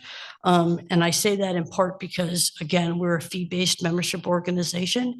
And in order for us to be able to cover the cost and make the plan work and to be sustainable, we have to charge fees for what we do. So I don't know if you have any other questions. I mean, I can talk again more specifically about additional community benefits. I've got a copy of the PowerPoint here. I've got a Reader's Digest version of the market study, and I have the full study in front of me as well. But I think those are most of the questions that I had been given in advance of tonight's presentation. I don't know if there were any other ones that had come up. Yes. So I appreciate you answering a lot of the questions that we emailed ahead of time. That's great. One of the things I saw in the documents that were given to us, the 151 pages, yes, was about branch only pricing. And Yes. that would offer it at a value that if you were only looking for this branch, that would be a different tier of pricing. So I think that's, from what I read, I really like that model. I think that would help out the community. I did have a question about daycare. So would the Y be set up to accept Mountain Heart? Yes. Okay. We are currently registered to do business in the state of West Virginia. We're also hold our certificate in order to raise fundraising dollars as well. Okay. We partner right now with the state of Maryland, every state that I've ever worked in for the YMCA, Indiana, Kentucky, Arizona, and most recently Texas. And we're actually going to be part of the West Virginia, Kentucky Alliance, Y Alliance. And so, yes, it's basically, you're talking about third-party billing. Absolutely. We do that now, which was called Purchase of Care in Maryland. It's now called OCC or SCC, SSS, CSS, child care subsidy. But that's, yes, any families that qualify for that, we would work with them. The other thing I think that sets us apart from, let's just say, a like provider, whether it's a child care provider or another large big box health and wellness entity, is that we're a 501c3. So I want to make sure that we're clear on that. We are a nonprofit, and that because of our 501c3 status and because of the work that I employ Tom to do, which is to raise, contributed dollars each and every day, we probably subsidize or give away in scholarships anywhere between, I'd say on an average, between $500,000 to $750,000 a year in scholarships. So if you have a family, two things happen. One is we try to keep all of our fee structure, whether it's for childcare, whether it's for a swim lesson, whether it's for a soccer program, whether it's a membership to the Y, reasonably priced. We're not the cheapest game in town, but we're also not the most expensive entity in town. And so that allows us to do that. The second thing is that the money that Tom raises through funds or pure philanthropy, we give direct subsidy. So we don't turn anybody away. So if there is somebody that can demonstrate a financial need or have some financial limitations, and let's say it's a family that maybe even doesn't qualify for the Mountain Care program, but they still can demonstrate that, you know, that maybe they just missed that cusp of whatever that, you know, cutoff is for being able to access that third-party billing. We have direct scholarships that we can provide to families. We don't turn anybody away. I appreciate it. All right, thank you. I have a few questions. I don't know if they're finished. It was about the cost. I saw on page 18, the pricing options, but you're saying this isn't necessarily for this region. Is that what that would mean then? And are these prices per month or year? So the prices, I'm not sure what page you're referring to, but any pricing, are you talking about what was in the full study? Page 48. Yeah, it's on the study. Okay. Pricing option. Yeah. It's not, these things aren't really well defined. There's charts and things, but Sure. I was just curious because some of that could get expensive. Yeah, so mostly it's a monthly fee. So typically Okay. the pricing model is a monthly fee. We've done away with the joining fee. There's no joining fee. You're not signing an. It says there is on this, so. Yeah, so there's not any more. I mean, Oh. we've changed the model, but Okay. the prices that we tested in here initially were the prices for what we currently have in Frederick County, Uh-huh. which we also felt would be reasonable because again, you're talking about a facility that even today, if I had identified and if I had all the money that was needed to construct a $30 million facility in the bank or identified today, we're still talking about 2.5 years from now from it probably becoming, you know, to fruition. I had attended the county commission meeting hoping to hear your presentation. And I don't know, you canceled. Are you planning to go back to the county commission? No, we are not. So we decided that it was better suited based on some history that the county commissioners had with the EPA, because what we were seeking from them was sponsorship or a letter of support from the county in order to be able to apply for this EPA grant. And it was decided that it might make better sense for us to go through the JCDA. And so there was a presentation that was made on last Tuesday.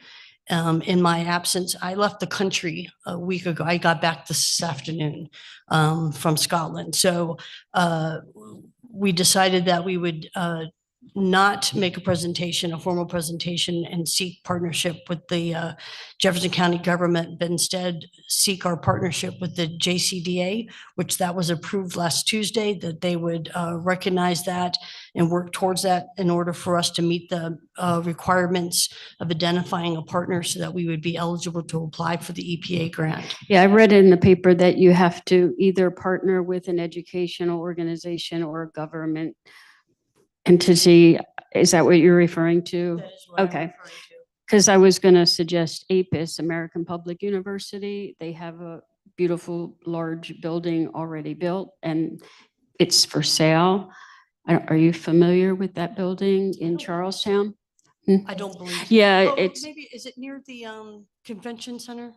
Yes, I do Yeah, know where that building is. I do. large parking lot. Yes. And so that might be an option, but you don't need an educational organization, it Well, sounds like. if I can get more than one of what's required to sign off on it. I mean, we still are planning on partnering with West Virginia University Medicine. Let me be clear on that. They're the ones that brought us to the table, introduced us to West Virginia and asked us to consider creating programs and services. They are in the middle of a leadership transition. And so we're not sure what exactly the nature of our relationship is going to be in terms of exactly what they're going to bring to the table, other than they have previously verbally committed land to us if needed.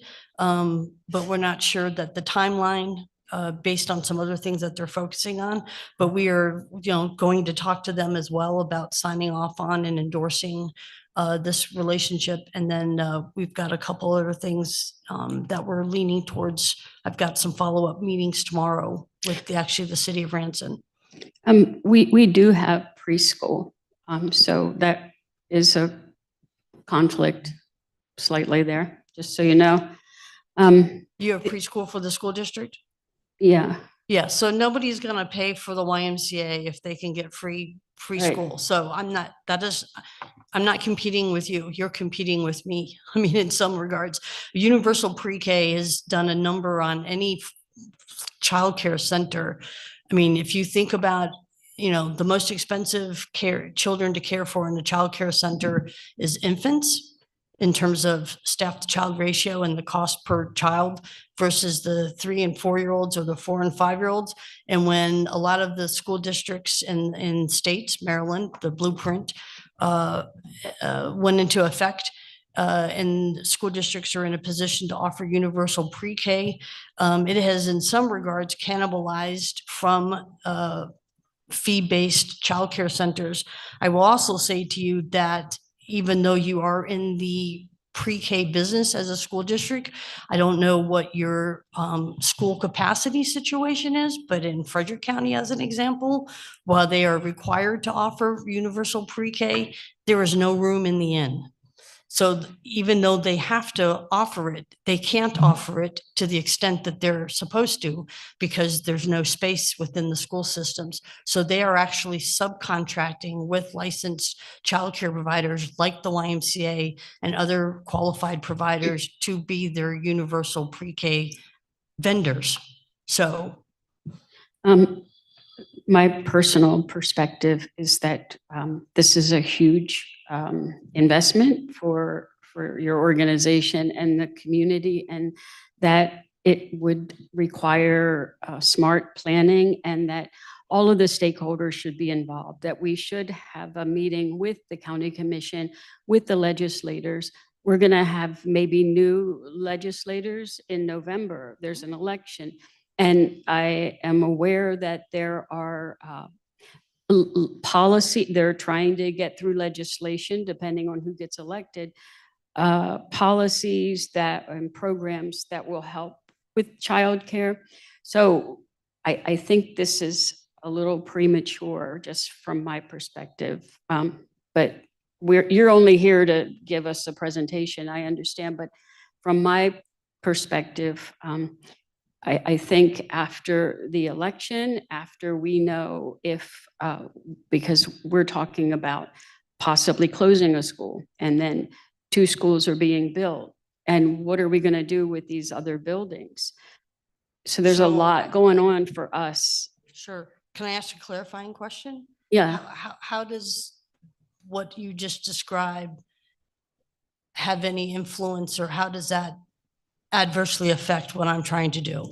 Adversely affect, it's just that for me personally, I would rather come back when we have discussed it with more entities, number one. And like I said, with this legislation related to childcare, this may be a big changing factor. We don't know how it's going to impact our needs as a school system. And we don't know how these schools, whether there is a school closing, we don't know the impact of that. We don't know where our needs are going to lie. Apparently, every year for the past 8 years, our student population has decreased. So we haven't had the luxury of impact fees. Well, Dr. Bishop will be probably letting the board know pretty soon the outcome of that study, where we may be getting more funding. There's a lot up in the air, and we have hearings about school closings, and there'll be buildings that are already And like I said, the APIS building is already there. I mean, I personally think it'd be wonderful to have a pool and many other facilities. These high prices, they would work in Shepherdstown, but we already have the wellness center that charges this much.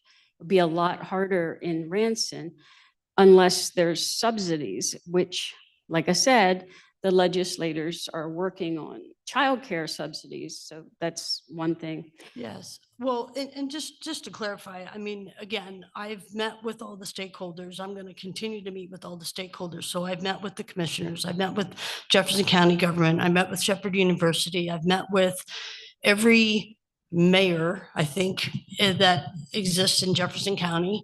I've met with representatives of West Virginia University Medicine. These are a lot of the key stakeholders. We've met with both Parks and Recreation departments, one with Jefferson County and Berkeley County, to kind of, gauge their interest, determine if there's any other needs that we haven't identified that, we're not, cognizant of. But, and I understand, what you're trying to say in terms of there's a lot of unknowns, but whatever happens with childcare or whatever happens from a legislative standpoint does not affect my core area of business to some degree that it would prohibit me or it would deter me from still creating a presence in Jefferson County. That childcare piece is one piece of what we do. It is not the end all be all. It doesn't define everything that we do. That is one program out of the breadth of what we do. If you were to go on the website and look at the current brochure or the current offerings of what's being offered right now in the fall 1 or the fall 2 brochure, childcare is a small piece of that. And so regardless of what happens legislatively to either support the childcare industry or not, we have the means as an organization to still come in and try to make an impact, probably at a cost to the YMCA, but that's a trade-off that, maybe that's the mission side of who we are and what we're willing to commit to if we come into this community. And so again, we would love to be able to have a partnership with the school district on some level. We know that there can be some great benefits to being on a campus and sharing a campus with schools. Again, sharing resources, sharing expenses, sharing infrastructure costs. There's just a lot of different things that we can discuss a little bit further if we wanted to entertain this as a concept. But the YMCA will be creating a presence in this community as soon as we can finish identifying where the funds are coming from to build the facility. And ideally, we're going to be doing that sooner rather than later. Yeah, I mean, we've only seen your study, and that's not wise business to look at, the purchasers or I would personally would like for our community in our county to do our own study to see what we really need and where is the best location. And that's why I said, working with the legislators and the county commissioners, Mr. Ridnour just spoke, and he was concerned that of a possibility of putting a park in a community that he said 4, there's actually 7 parks in Shepherdstown. And, he's got constituents on the mountain, that's 1/5 of the population that live up there and they don't have resources. So, we have a diverse county. And for me personally, I would rather the county get together, a focus group, or we decide what is best for us. And, you already have the Jefferson County Development Authority, and, they'll maybe, be a lot easier to deal with than Donna Joy. I'm just one person being honest, telling you my perspective. No, and that's fine. Again, I think there have been studies already conducted in Jefferson County. by the Jefferson County government and the JCDA in regards to community needs. That's where some of the statistics regarding specifically the childcare needs came out of. Your Parks and Recreation Department just concluded its study and made a presentation a couple weeks ago, as you're quite aware of. Now, they were only looking at one piece of the puzzle, which specifically was the aquatics piece, but their study came back and basically, supported similarly to our study that there's a deficit as it relates to the lack of or the number of actual pool facilities in the community for the number of county residents, and that, the cost estimates that they were given are slightly higher than the cost estimates that it would cost us if we were to build a facility, because we would be building other components to that facility and not just the pool. But I don't know what other studies you would like to see happen, but, again, we're willing to have any kind of community forums, offer up any other discussions. We've had small community forum groups. We've done small focus groups. I've been on the Dog and Pony Show and presented to just about every Rotary Club I think there is in the Eastern Panhandle multiple times over the course of the last year. Again, we think you have a need. We know we have a need. We'd like to see this project move forward sooner rather than later. And the appeal to us with potentially partnering with the Jefferson County Schools versus, let's say, the graciousness of the West Virginia University Medicine offering up land opportunity to us in either one of the two counties, depending on which one we wanted to go to, is that the infrastructure there doesn't exist. And I don't know when it would be brought to either one of those sites that they've, offered up to us to potentially expand on. But the infrastructure already exists at your new campus that you're creating in Ranson, which has a greater appeal to us in terms of just the timing. But again, I'm not on anybody's timeline. I don't even have a timeline for myself necessarily, other than when we can identify the funds and, be able to move this thing forward with or without stakeholders. Yeah, well, we absolutely need a pool for our students. They share a pool at Shepherd University. I And understand. so I've been, advocating for a pool for many years. I know that Senator Rucker, I read in the paper that she worked with Parks and Rec on some sort of a study about trying to get a pool there. So that's what I mean, that some of these legislators are already been involved and trying to advocate. And if we could just pull everybody together to find out what is the best solution for, all the stakeholders, all the people involved, the whole community. Like I said, that building at APIS is beautiful. It's probably expensive, but everything's already there except the pool. Well, yes. There are costs involved if you take an existing facility and you go to retrofit it to create a YMCA. There are costs. Is it going to cost $30 million to retrofit that particular site or that particular facility? Maybe not, but at the end of the day, I think we still have an opportunity to be successful. Jennifer, you want to say a few things? Yes, I do. Hi, my name is Jennifer Verdugo. I am the Social Services Liaison for Jefferson County. So I'm a commission employee, and I am working directly with Jefferson County Community Ministries. So my office is there so that I'm in touch with what's happening, social service related situations for the county. I also am a pastor in town, so I have a kind of a broad range. I also have a teaching degree, so I've taught in local schools. I understand the needs of the community. We hear all of the things you're saying. We hear those things, right? Because you're absolutely right. The needs of the community are very important. We need to not just try to put something in place, just like do something, right? This needs to be strategic, and I think at least in my understanding. Done.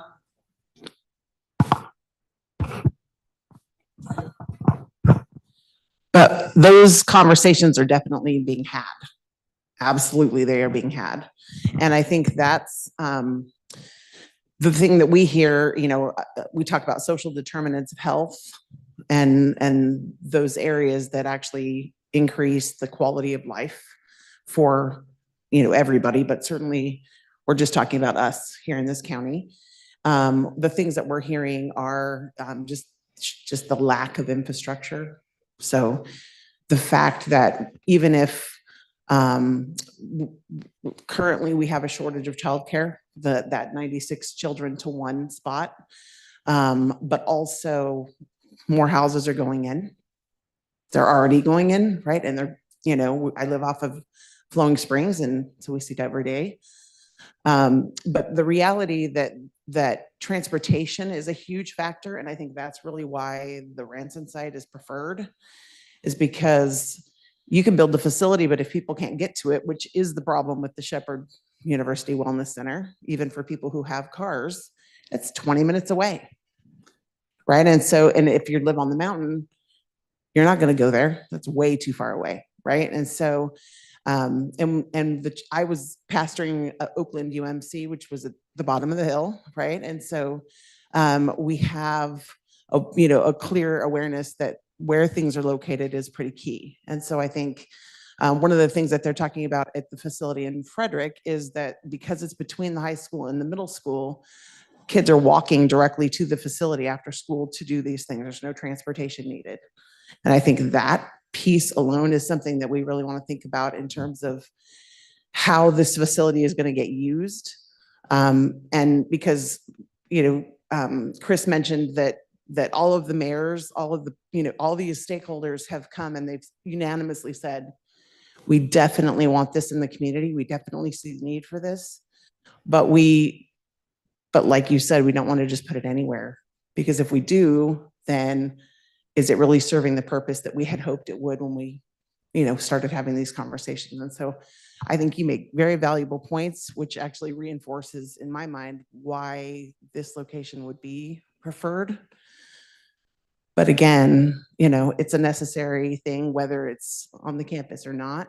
I know Charlestown's interested in potentially looking at spots as well, but we just, I think the benefit so I work at JCCM, and because my office is there, when we first started having these conversations, I said, hey, JCCM is a natural partner because there are no county funded social services in Jefferson County, and JCCM is doing that work. They're doing all the heavy lifting related to food, clothing, and then certainly shelter, and we have shelter projects in place. And we're really looking at, because the need is increasing so much, especially with substance use disorder, making sure that we have some infrastructure that can redirect some of the time, right? So you have people that you're asking to make different choices, but then there's nothing to do. So there's nothing to fill their time. And so I think these kinds of things are critical, but the most critical population in my mind, and I think in your mind, because of the work that we do, is children. And so when we talk about having a facility come in, and we have the opportunity now to customize what that facility looks like because of the placement, means they have a menu of services that they can provide. And we just customize that based on where it is located, because the services it's going to have, if it's next to the hospital on their land, is going to be different than if it's on the Ranson land. So I'd just like to say thank you very much for the time you guys do that. Thank you so much for the time that you put in all the studies. It's very helpful to look through those. I think personally it does warrant future conversations. I think any and all partnerships, to Mr. Sturgis's point, who had made a statement earlier, I think is beneficial for the county overall. The school system is in many ways that centralized space where lots of things flow through, because children are the heart of everything that we do. Meeting those needs for childcare, I think is a definite need. I have seen that myself. And also to me as well, the pool facility, having had a personal experience of that as well. And knowing that it's Berkeley County and Hampshire, as well as Jefferson, all sharing one facility, trying to give kids the opportunity to swim, whether it's just with even, lifeguard training, to obviously competitive swimming and being able to have those times and not getting kids home and driving at 10 p.m. at night, because unfortunately, that's just what happens. But then it also limits swim time for other adults and children who don't have anything to do with school and swim at that time, but then cannot do that because there's one facility that offers that. So from October to February, you can forget it. And you're not swimming there on a Saturday either, because there's competitions all day long. So I think it would be extremely beneficial, and to be able to get in on those conversations to make it mutually beneficial for the entire community. I don't think we would be doing our due diligence to not continue those conversations, given the resources that we have been blessed with, and the community partnerships that we already have. So, I'm very appreciative of, even the opportunity that it would be an opportunity to include us. And I thank you for taking that time and having the wherewithal to say, hey, what about this? Because I do think there are a host of things that, maybe aren't even thought about at this point, but we can make work for the benefit of the specific needs of this community. So, to get those conversations going and have those community forums and, even putting those on our website, for our school website, so that more of our community people too know what's going on, and getting that, surveys out, things of that nature that may help you guys as you look to develop those things and we create those partnerships. Should the community choose to, I think is a great opportunity. So thank you very much. You're welcome. Chris, I just wanted to thank you and Tom, and also Eddie Benitez, the Development Authority Director, who's now the County Administrator, for all of the time and effort that you've put in. I serve as the JCDA rep for the school board, and so I know we've been working on this for over a year. Yep. It's been forever, it feels like. And I know, those days that we went around to meet with all of the mayors and every municipality, and I mean, everybody is for it. Everybody is excited about it once you talk to them and they understand that it's an asset to the community. It's not just a school program.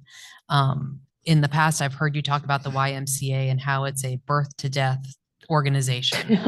And, you have programs for the teeny tiny ones, and you have programs for the elderly, and everybody in between. And I think that, we took a tour of the Urbana site, and we saw with our own eyes, the benefits to the school systems up there. And we met with the, I don't remember his position, the gentleman with the school system. Paul Lebo. Yes. And he was just very positive and very complimentary on the partnership they had with you guys, and how it was definitely a give and take, and, the benefits that you brought to not just the community, but also the school system, as far as, before and after care, child care, after school programs, swim team facilities. I mean, ball fields. I mean, just a lot of different things. So, we a lot of times hear complaints from the community, not necessarily to us, but just in general, about lack of activities for children and lack of activities for, 20-some-year-olds, or lack of activities for the elderly. I mean, you kind of encompass it all. And I think that you guys coming to Jefferson County would be a huge win for Jefferson County. And just listening to the different, mayors and city council people and everybody else talk about it and how excited they are about it, I think this is, hopefully a good partnership. Well, am I doing something wrong? Should I need to hold it? Is it because I put it back in there? I don't want to.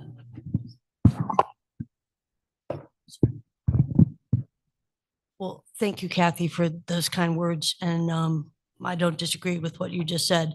I do think, again, we have an opportunity here to fulfill a need for the community. And, we look forward to that, whatever it might look like. And while the end game is to have something like the Urbana project in Jefferson County and even eventually have something like that in Berkeley County, the greatest need right now in Berkeley County, based on our hospital conversations, is probably the childcare piece. But we do know that the study demonstrates that we could build 2 facilities, one in each of the 2 counties, and be successful and not necessarily cannibalize from each other. We've tended to gravitate in recent months to focusing the full facility. Why? In the Jefferson County area. But I also will say to you that this is a phased in approach, right? Because even if all the money, like I said earlier, was in the bank today, there's many, many steps that has to go through, from permitting to processing to RFPs to, site development to the actual physical construction, which we know could take up to 14 months. So we're 2.5 years, 2.5 years on a good day away from, seeing the Urbana facility replicated in Jefferson County. But that doesn't mean that we're not going to start creating programs and services in Jefferson County in 2.5 years. We're going to start creating programs and services in Jefferson County probably as early as this fall. We're in the process of securing other facilities, temporary facilities, semi-permanent facilities, and other partnerships that will allow us to create a foundation in order to meet the current needs of the community, because we know you can't wait 2.5 years for us to open up the full facility. So that's what we're going to do. And hopefully people come along for the ride and they appreciate what we've done and will see the value and the benefit of the Y and give us an opportunity to create and, create our brand and establish our brand, and also, create that, level of confidence and credibility within the community that currently doesn't exist. And we know that you're going from 0 to, 60 in a matter of, so we know that we have to come in and start, and it's going to be a phased in approach, but we're going to be doing that as quickly as we can. Because we think there's a need, and we believe that the Y has an opportunity to fulfill those needs and to meet some of those critical gaps in services that I've previously discussed and identified, and Jennifer touched upon as well in her comments. So again, thank you for your time, and look forward to potentially continuing this conversation moving forward. And again, we're here to help in any way we can. You just have to let us know, how do you want us to help you? And what does that look like? Well, I guess the next step would be for you to let us know what you need, whether it's a MOU or, land lease or whatever you get to that point when you need it, to come to Dr. Bishop so that he can bring it back to us and we can discuss it again. Okay. Sounds great. I mean, is it possible for us to have more of a community involvement in this planning, not just, her organization and a 5-member board? It would be helpful to get information from others in the community. So I mean, do you realize, though, that the study basically interviewed members of your community? I mean, the results of our study came from a community-based feasibility study. Third party. Third party, right. So you're talking about a different, I guess I'm confused as to what additional information you're trying to get, or what other groups you're trying to. I already told you a few times, the county commissioners and the legislators, because I know that they have worked on projects and they have interests. Like I mentioned with the swimming. Absolutely, we need a swimming pool, but where's the best place for a swimming pool? Maybe it's the Ransom property. I don't know, but I know that work has been done with Parks and Rec. They did a study, so I don't know enough, and none of us, except I guess the board president has been involved. This is the first time she's brought it to the board. And you've been working on this a year with her. Unfortunately, it wasn't brought to the board. I understand she was invited on a tour. The rest of the board wasn't invited. I mean, We don't serve on the JCD. it's okay. I'm just letting her know my position that this is brand new. I mean, I read it like Wednesday, what you had to offer, but I just think that without involving other community leaders, it's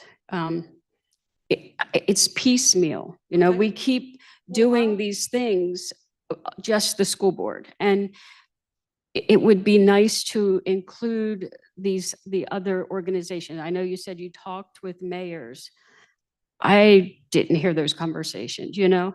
I mean, it sounds like a great idea, but is it a great idea for, citizens traveling? Where will they be coming from? Martinsburg, using the Y to be on the same campus as our elementary school, their safety concerns. There's just a lot involved. I know how wonderful it can be to have community rec centers near schools, but I know there are risks, and I personally it would be very helpful to me if there was a community meeting. I was looking forward to hearing what you had to say at the county commission meeting, so I thought, okay, this will give more of a perspective.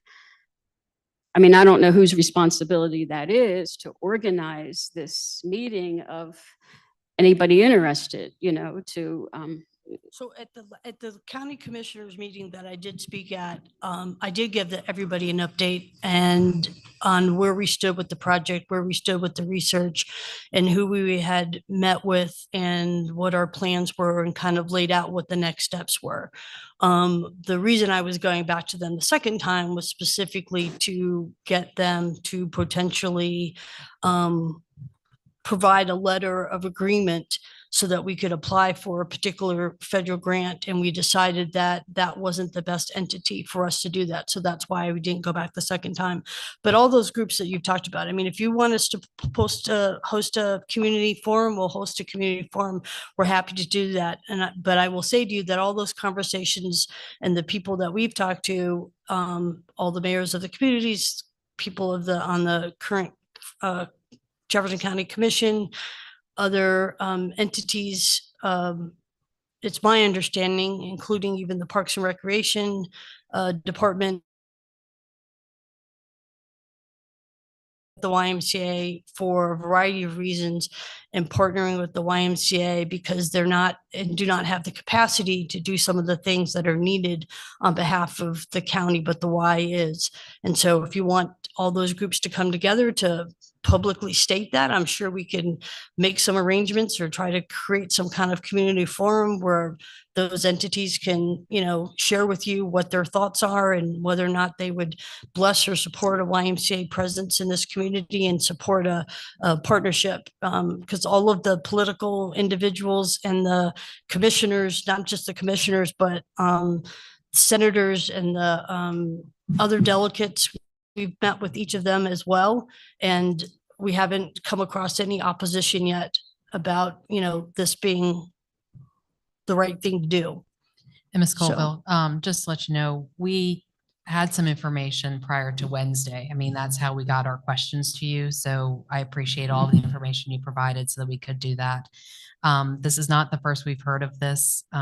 Eddie Benitez was here months ago presenting to us, and we actually voted unanimously with one abstention in favor of support of the YMCA. It was just, will you support us? And my question then was, well, if we support that, does that mean the school system has to fork over anything? Which now you come back again, well, property. So, I was asking for, we had no details. It was just the idea of supporting blindly this idea of YMCA coming. And the idea then was it was going to be property from the WVU. I had no idea that you would be asking for property until the last board meeting 2 weeks ago. And that's what Ms. Skinner is referring to about, we knew ahead of time, we knew that you were going to come and ask something about using 10 acres.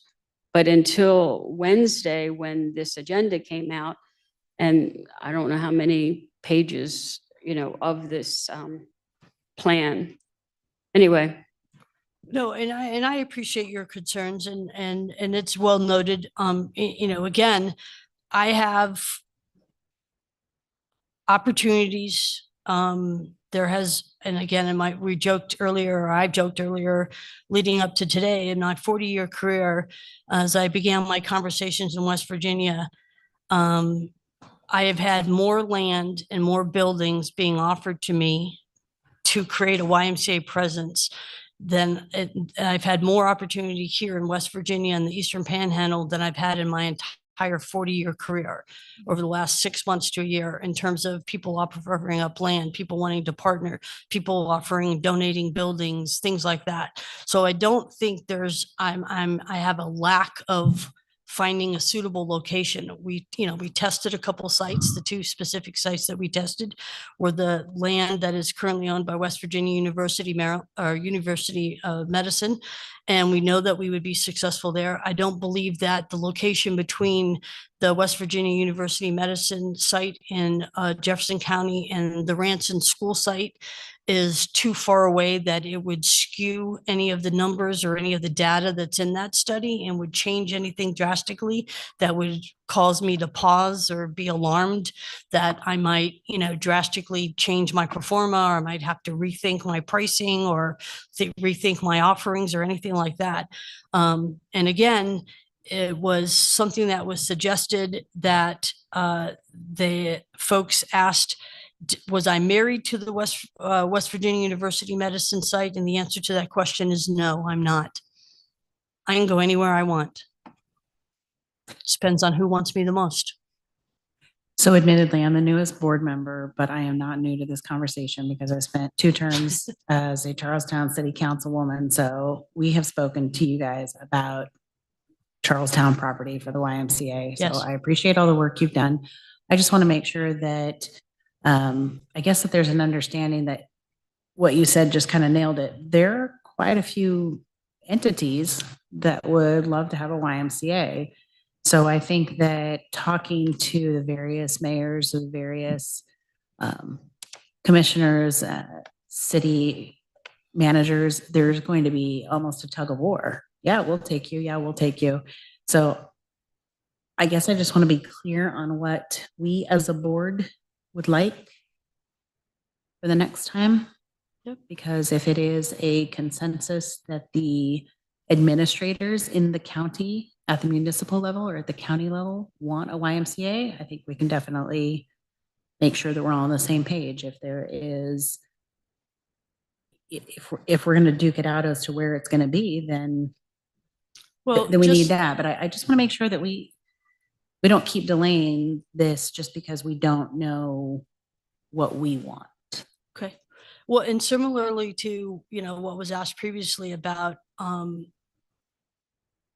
what is Jefferson County Schools, skin in the game, or what can you contribute? One of the first conversations we had, it was made very clear that Jefferson County Schools does not have money to bring to the table for capital. Right. I can tell you that is a similar mantra sentiment or mantra from the city of Charlestown, from the city of Ranson, from the city of, the list goes on and on. Sure. Everybody wants it, and that's great. Everybody can say that they want it. But there are very few stakeholders that we've talked to that have the ability to actually bring something viable to the project. And so at the end of the day, if that means that the onus for raising the funds to build the facility fall 100% or mostly on the YMCA, again, we're going to go with whatever location we know is going to be the best location for us to be sustainable at the end of the day. Okay. It's a good conversation when you blow through 4 microphones. The batteries, yeah. It's about 1:30 to 2 o'clock my time.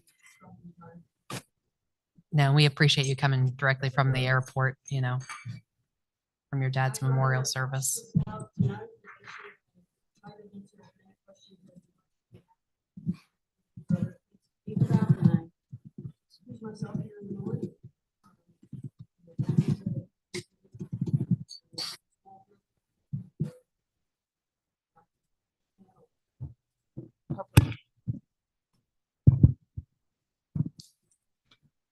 But again, it's great that everybody says they want it, but then it's a matter of whether or not people are willing to reach around, and pull out their wallet and bring something to the table, whatever that might be. For some entities, it might be land. For other entities, it might be, a partnership that could be guaranteed rent or space or, a guaranteed revenue stream because they want to operate some of their core programs and services inside the YMCA facility. Those are all key factors and all things that we have to take into consideration. But, again, I think and I know that operating a full facility Y on a school campus or between a school campus or near a school campus, there are significant benefits that I think make it very appealing. And the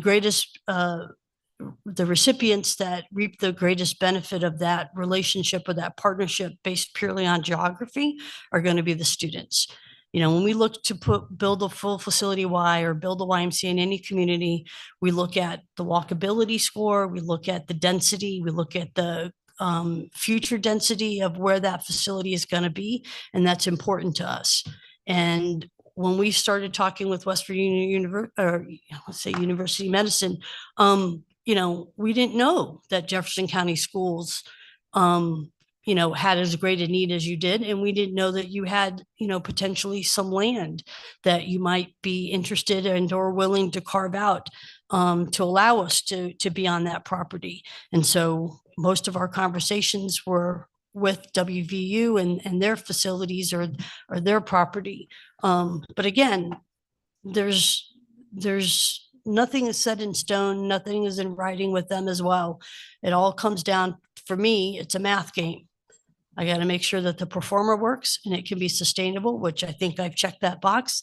And now it's a matter of raising the funds in order to get it constructed. Thank you very much. We appreciate you being here. All right. Have a great evening. I'm going to bed. Thank you. Yes, ma'am. All right, next up, we have unfinished business, discussion and action on financial incentives for substitute coverage. Yes, just as a little background information, when we start looking at class coverage, there are two primary needs. One is coverage for vacated positions or vacant positions. And the second is those day-to-day subs.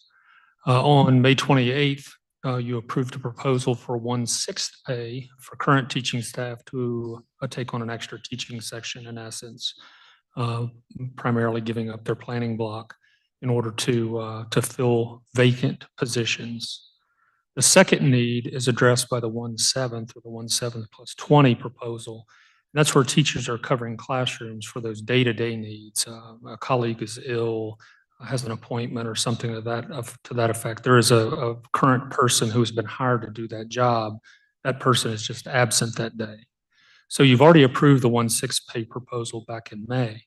We're bringing to you this evening the proposal for continuing or asking the board to reinstitute the 1/7 plus 20 pay arrangement for teachers who cover those day-to-day substitute needs.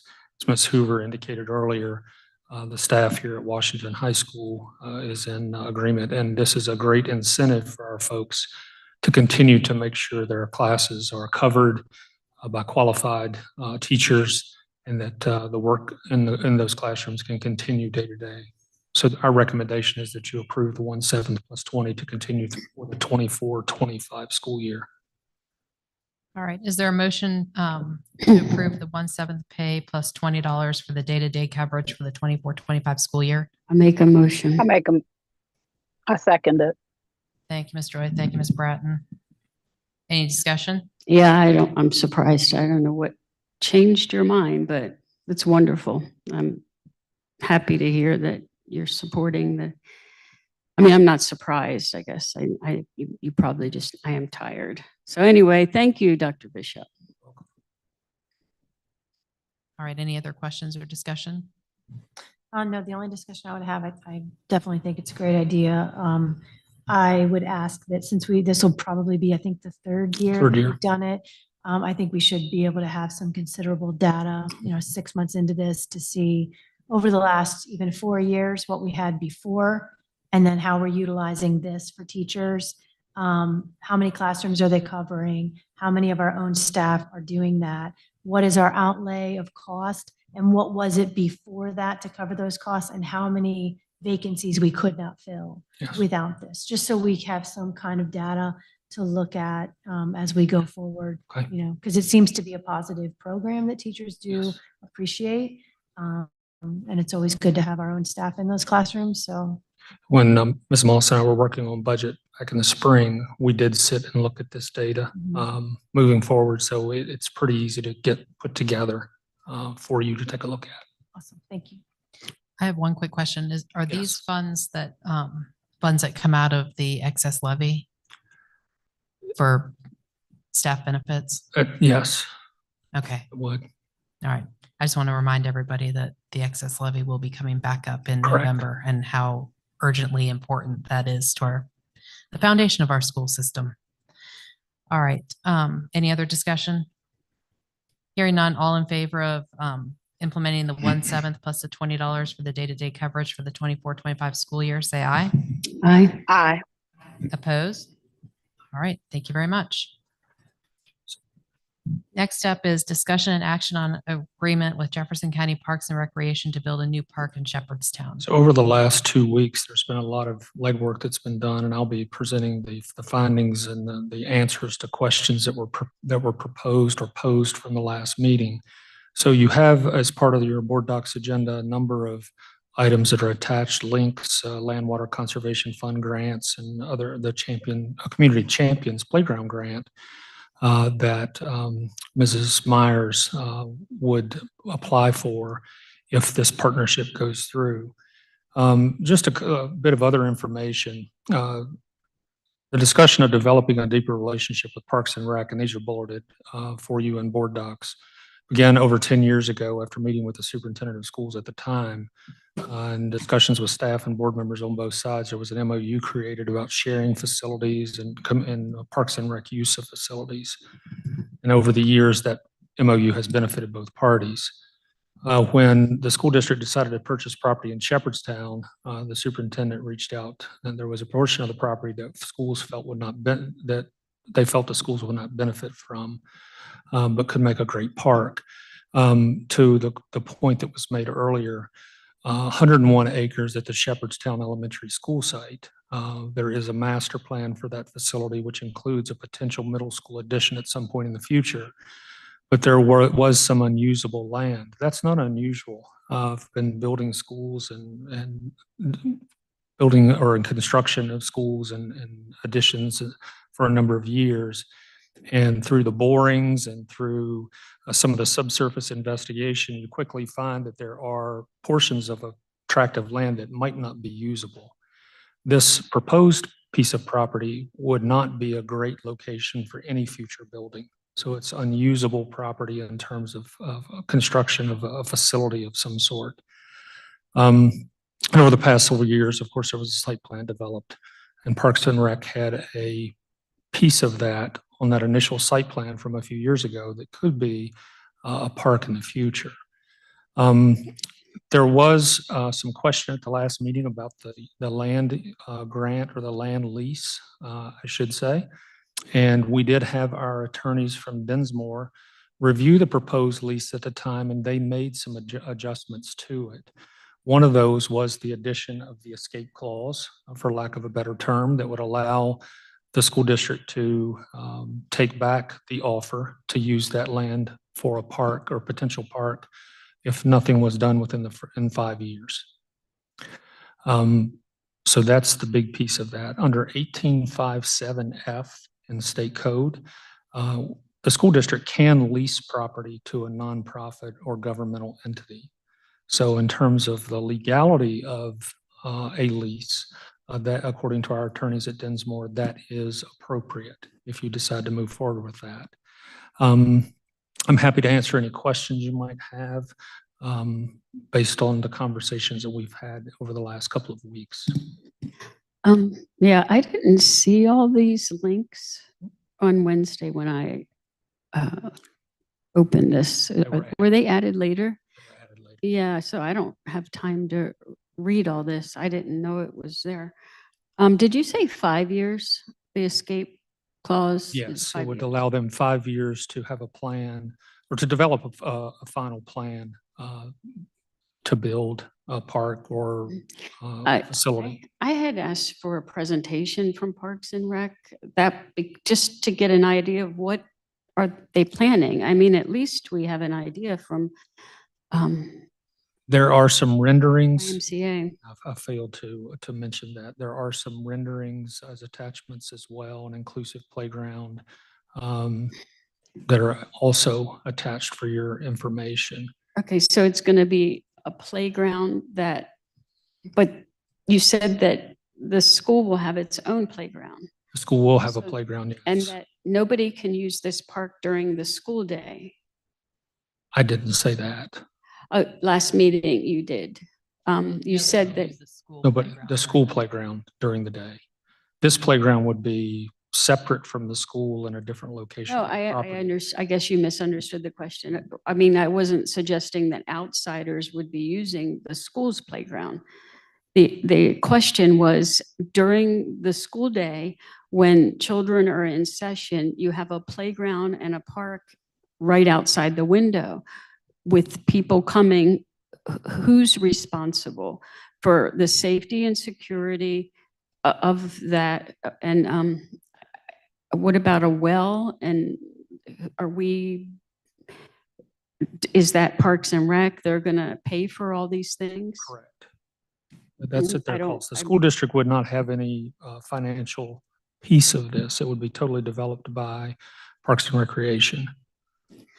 I don't understand why Parks and Rec would want to put this here when it's 5 miles from where they already have the park. That still doesn't make sense. And Shepherdstown has, I think, did I say 7 parks already? I think that would be a question that, there has to be some trust associated between agencies as well. It's my understanding that a Shepherdstown park, an additional Shepherdstown park, was part of the Parks and Recreation Master Plan. So the folks who are on that committee determined that there would be need for another park in Shepherdstown. Because there are no county parks in Shepherdstown. Correct. There are no county parks up on the mountain. I don't understand. There are plenty of parks in Shepherdstown. Like I said, there are, I think, 7 parks in Shepherdstown.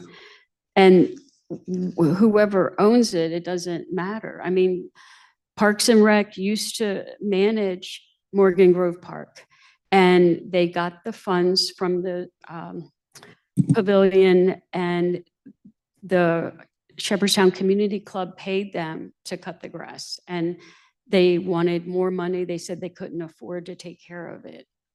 So that's a concern. And I think possibly they managed Evetts Run and Jefferson Memorial Park.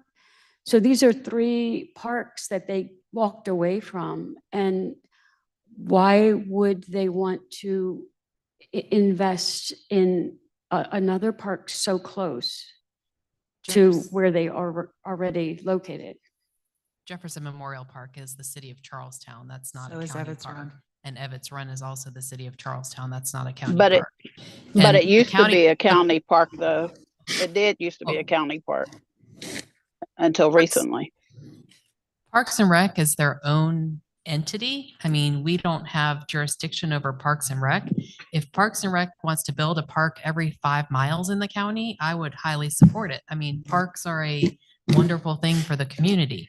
Part of their master plan from eons ago was to expand expand county parks in the county. And one of the locations that they had pinpointed was Shepherdstown because they did not have a county park. This is land that we cannot use. I think Parks and Rec wanting to partner with us and build a park for the community that is not right outside our building window. This is down the road from where our actual school is going to sit. So our school is going to sit back on the property with its own playground and its own fence. This land is at the corner of the entrance of the school, you know, a ways away from the actual building, and they're going to have their own park. And, you know, Parks and Rec, they're professionals. Their jam is Parks and Rec. They build parks. We don't build parks. We build schools and we educate children, and we have our own little playgrounds for them to use.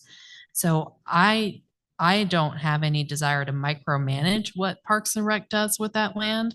If they, you know, come up with a park plan and it gets approved by their board and we allow them to lease this land to put a park in our community, I think that that's a positive win for the community. Is it my understanding that this property is being looked at as well to build a special playground for adaptive? That's correct. All-inclusive It's playground. all-inclusive playground. It's much different than the one that we would provide as part of the school construction process. And I correct me if I'm wrong, I don't know of another park in Shepherdstown that has that option. Am I wrong about that? Not that I'm aware of. But why wouldn't it be at San Michael's or any central location? If I go back to a couple of weeks ago and Mrs. Myers said that they're certainly Parks and Rec from her perspective, certainly open to other facilities in the county. It was just that Shepherdstown was identified as part of the master plan for a county park. If I remember her correctly in what she stated. That's correct. I was the liaison person on that board for 6 years, and that, as far as I can remember back, that was part of the master plan. I'm concerned that we talk about not having enough money, you know, that, oh, we're going to have to close this school. It's not financially feasible. Why wouldn't we lease it for something meaningful? Because this is really giving away 38 acres. I mean, could we not sell? The realtor claimed it'd be a minimum of 40,000 an acre. At 38 acres, that's over $1 million. I've not heard that, but a piece of property that's deemed not usable for some kind of structure, is it really worth the dollar amount that you quoted? It's not been appraised. You know, as a comparison, we were asked to go back and review the farm leases. The farm lease on the Shepherdstown property, the current property where Shepherdstown Elementary is being built, as well as the Ranson property, was less than $500 for those leases. Per year. Correct. They were put out for proposal and to get costs or to get proposals from farmers, and it was less than $500 For the entire. for the entire lot. 131 acres at Ranson and 101 at Shepherdstown. Madam President. Can I talk to the vote? Okay. Is there such a need for an adaptive playground in Shepherdstown? Because if you are putting the with autism at Jefferson, the ones that come from North Jefferson and Ranson, the two places where you have a high need, why wouldn't you put this adaptive playground in a location where these children could access it? This putting it near Shepherdstown Elementary, do you have an answer? Well, we have a growing special education population throughout the county. Mr. Wink will be here at the next meeting to share that with you and the data that he shares each year. And secondly, I'll go back to what I said earlier. I mean, Parks and Rec has deemed, the Parks and Rec Commission has deemed Shepherdstown as the location for this based on whatever metric they use to determine where a new county park should be located. So they identified Shepherdstown, the Shepherdstown community, as a place where this type of park should exist. But I can tell you as a school district, we are enrolling students who have exceptionalities at high numbers. So there's a growing population of students throughout the county. But I don't think that Shepherdstown Elementary is one that's increasing in enrollment of children with special needs to the extent to create this adaptive playground so close to Maddox Farm Community Park, Bain Harris Commemorative Park, Rumsey Park, Collusion Commemorative Park, Morgan Grove Park, Riverfront Park, Mecklenburg Heights Park.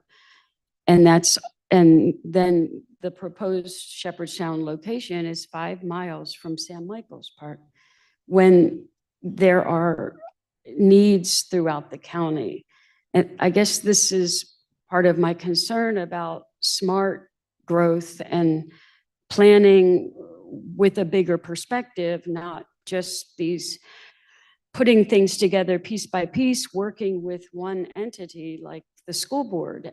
If we worked more collaboratively with other community leaders to determine what the greatest need is, and then it would be more beneficial to more children. So there'll have to be a well. What makes a land not usable? I mean, they can certainly get water to it. Soil type, whether it will bear walls for some structure. That's one thing that could prohibit whether a particular area is buildable or not. I mean, there's a number of things. But who determined that it wasn't buildable? That was through our architecture and the investigation that was done with purchasing the property. And why was the land purchased if they couldn't build on it? Well, it met the need for a school location. There was buildable acreage for a new school facility. There is no, I've never run across a perfect piece of property where there wasn't some kind of issue, whether it's rock or unsuitable soil that has to be over excavated and removed prior to pouring footers, or a variety of things that builders have to take into consideration. Like I said, I've done this for a number of years and I've just never seen a perfect piece of property. It was pretty perfect. It just had extra stuff attached to it that we couldn't use. Okay. So that was before I my understand time. the empathy and the desire to take care of residents up in Shannondale. I attend a church up there. I love that community. And I just want to reiterate that I never got the impression, again, albeit new, and I wasn't here. Many of us were not here when this started, but I never got the impression from Ms. Myers that this property was all inclusive, that's all that they're doing in Jefferson County. Exclusive is the word I'm looking for, I apologize. That this is the beginning of the partnership where we can look at other properties that we can, work on playgrounds for, including Blue Ridge, I'm sure, including Ranson, I'm sure. So I think that there's, that we owe a certain amount of adherence to what was put into place, unless there's a specific reason not to. I did poll a lot of people this last 2 weeks about this, and overwhelmingly, people were in support of having an adaptive playground in Jefferson County. And I don't think that the majority of the families that will be using this facility, no matter where it is, will be walking there. I think that it's a go-to destination. So regardless of where exactly it's placed, I think it's great that it's on Flowing Springs Road. That's a main road where people can get to it. So regardless of where in Jefferson County it is, I think it's a wonderful partnership. Madam President, can I make a motion So- that we, I have a question. So Ms. my Brown, go question ahead. would be, okay, and I understand and I do agree that, having a partnership with Parks and Rec is great, but wouldn't something still have to be built on that property as far as bathroom facility or something like that? Well, that's You up to said the you Yeah, that can't would build be- on it, but I mean, well, we're saying that you can't build on it, but something is going to have to be built on that property. As far as walls, you know. But yeah, let me clarify, Mrs. Bratton. Thank you. That Okay. something like a small bathroom facility is certainly different than a 40,000 square foot school structure in Well, terms of yeah, I usable. understand that, but So- I'm just saying we're saying that we can't use the land because it's not buildable. But apparently it can be built on, whether it's a small facility or a huge facility. It can be built on, right? Yeah, I'm sure it could for a 1,000 square Okay. foot structure, again, is much different than a larger structure like a school building. Okay, thank you. So on this here, it says discussion and action on agreement with Jefferson County Parks and Recreation to build a new park in Shepherdstown. We're not building a park in Shepherdstown. What you're Correct. asking for is action to approve the ground lease to Sorry, allow yes. Parks and Rec to build a park in Shepherdstown. That is correct. Okay, so is there a motion to approve the ground lease with the partnership with Jefferson County Parks and Rec for the new county park in Shepherdstown? So moved. Thank you, Ms. Ogden. Is there a second? Second. Thank you, Ms. Twyford. Any final discussion? Yeah, I had a question. Getting tired. We still don't know what they're exactly building. It's one thing to build a park and it's another thing to build water slides. And is this a destination park? Because if it's a destination park, kids are going to be in school and they're going to have buses of kids from all over, even Maryland and Berkeley County, coming in the middle of the day using this destination park while kids are in school. Is that correct? I can't answer that question. I would like to think that school-age children would be in school. Yeah, but they have events. Childcare centers, et cetera. But what I would suggest and what I will request from Mrs. Myers is, as the planning for this, because, you know, all this planning costs money that Parks and Rec does not want to give up right now without some agreement in place, and I can understand that. But what we can request is that as they continue their planning or as they plan this, that plan is run by Mrs. White, myself. It can be brought to you for approval, for feedback prior to any construction beginning. I think that's fair. It still will be on Jefferson County Schools property. So just that continued collaboration and communication, I think, is essential as this moves forward, whether that's in a year or whether it's in 4 years. Is there an entrance fee? Would there be, is this something that Parks and Rec will be profiting from? Not that I'm aware of. It would be free, no we gatekeeper don't- that would charge $5 to get in or whatever a dollar amount might be. There's no charge for current county Yeah. parks, and they're not planning on building a Great Wolf Lodge or anything on this land. So I don't think that that's, this isn't a destination amusement park. This is a playground and fields or whatever it is that they feel that they need. So right now there's a motion on the table. So is it a to- park? Because the Parks and Rec, it's not a huge fee, but they do charge people a fee to use the grounds that they currently have. Like when people want to have family reunions or birthday parties or anything like that, they do have to pay a certain fee. It used to be $75. I don't know if it still is, but will they be charging those type of fees? You mean for renting pavilions? Yeah, there's no pavilion proposed. So to rent a pavilion. Well, I thought we didn't know what they're proposing though. We're not sure what they're putting on this Yeah, land.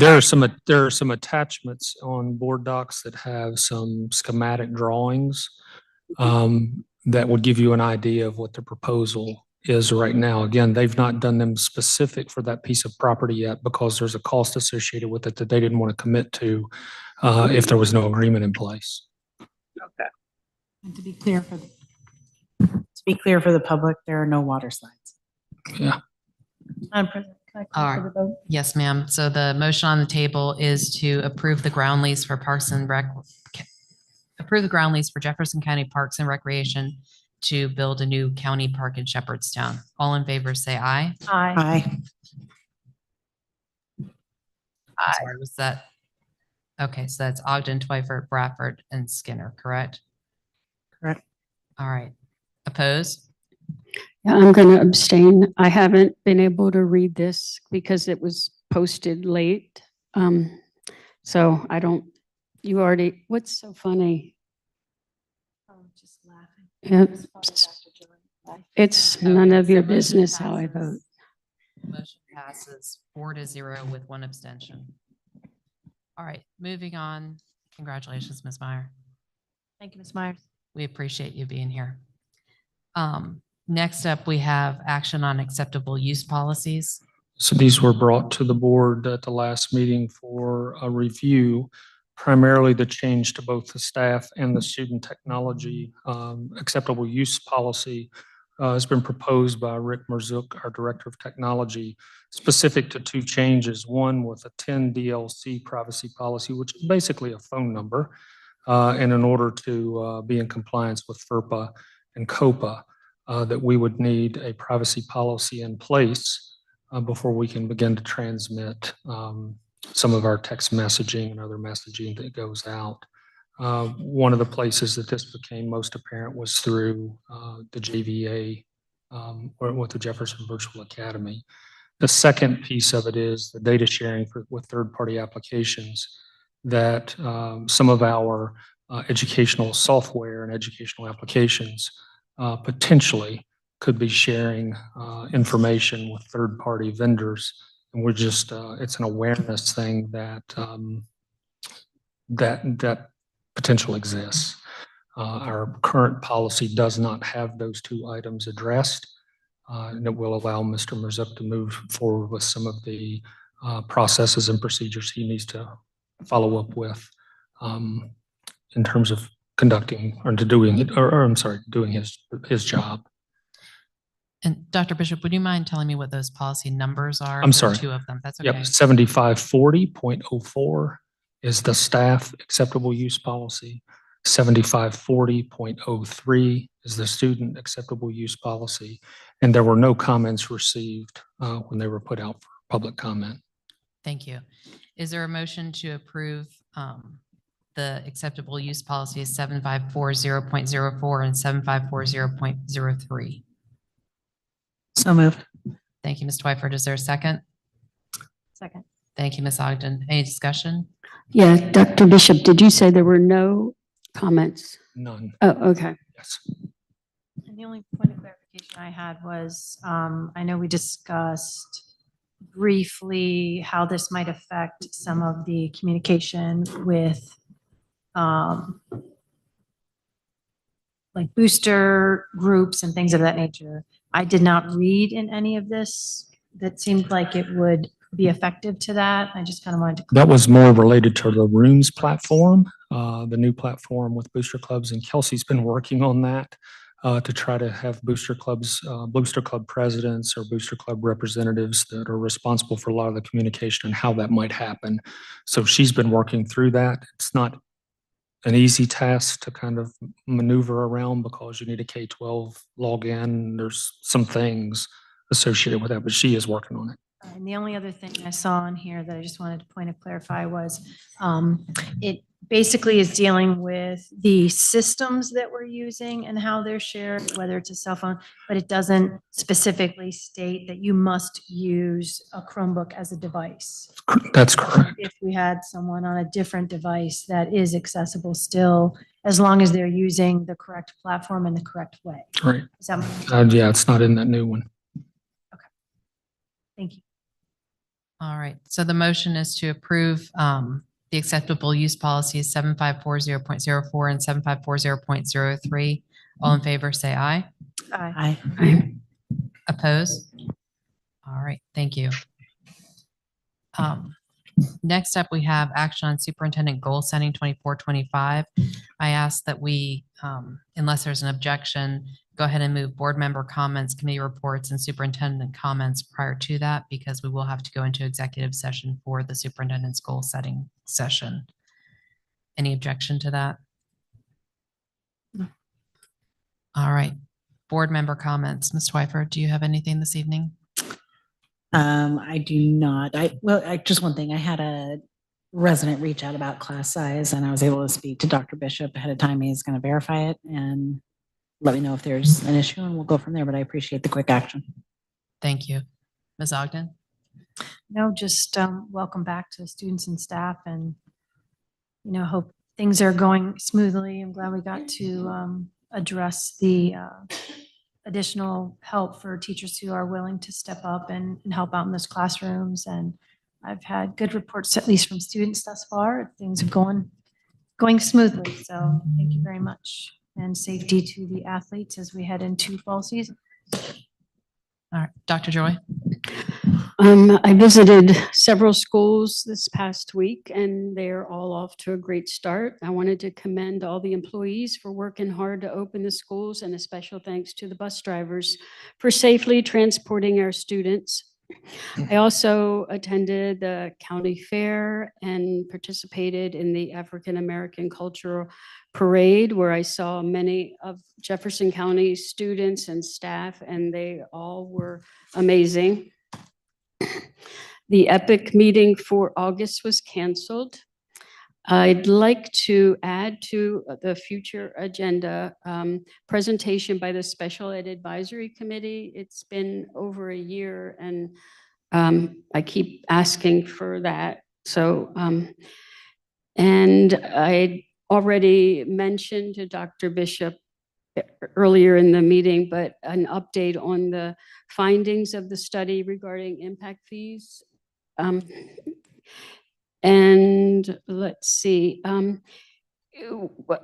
personally, setting the superintendent's goals without getting the results of the test scores, I mean, they're in the paper, so maybe people have seen them, but without, I just feel that the board should get a formal presentation of the achievement of our students. And personally, I would also like to know how many long-term subs do we have?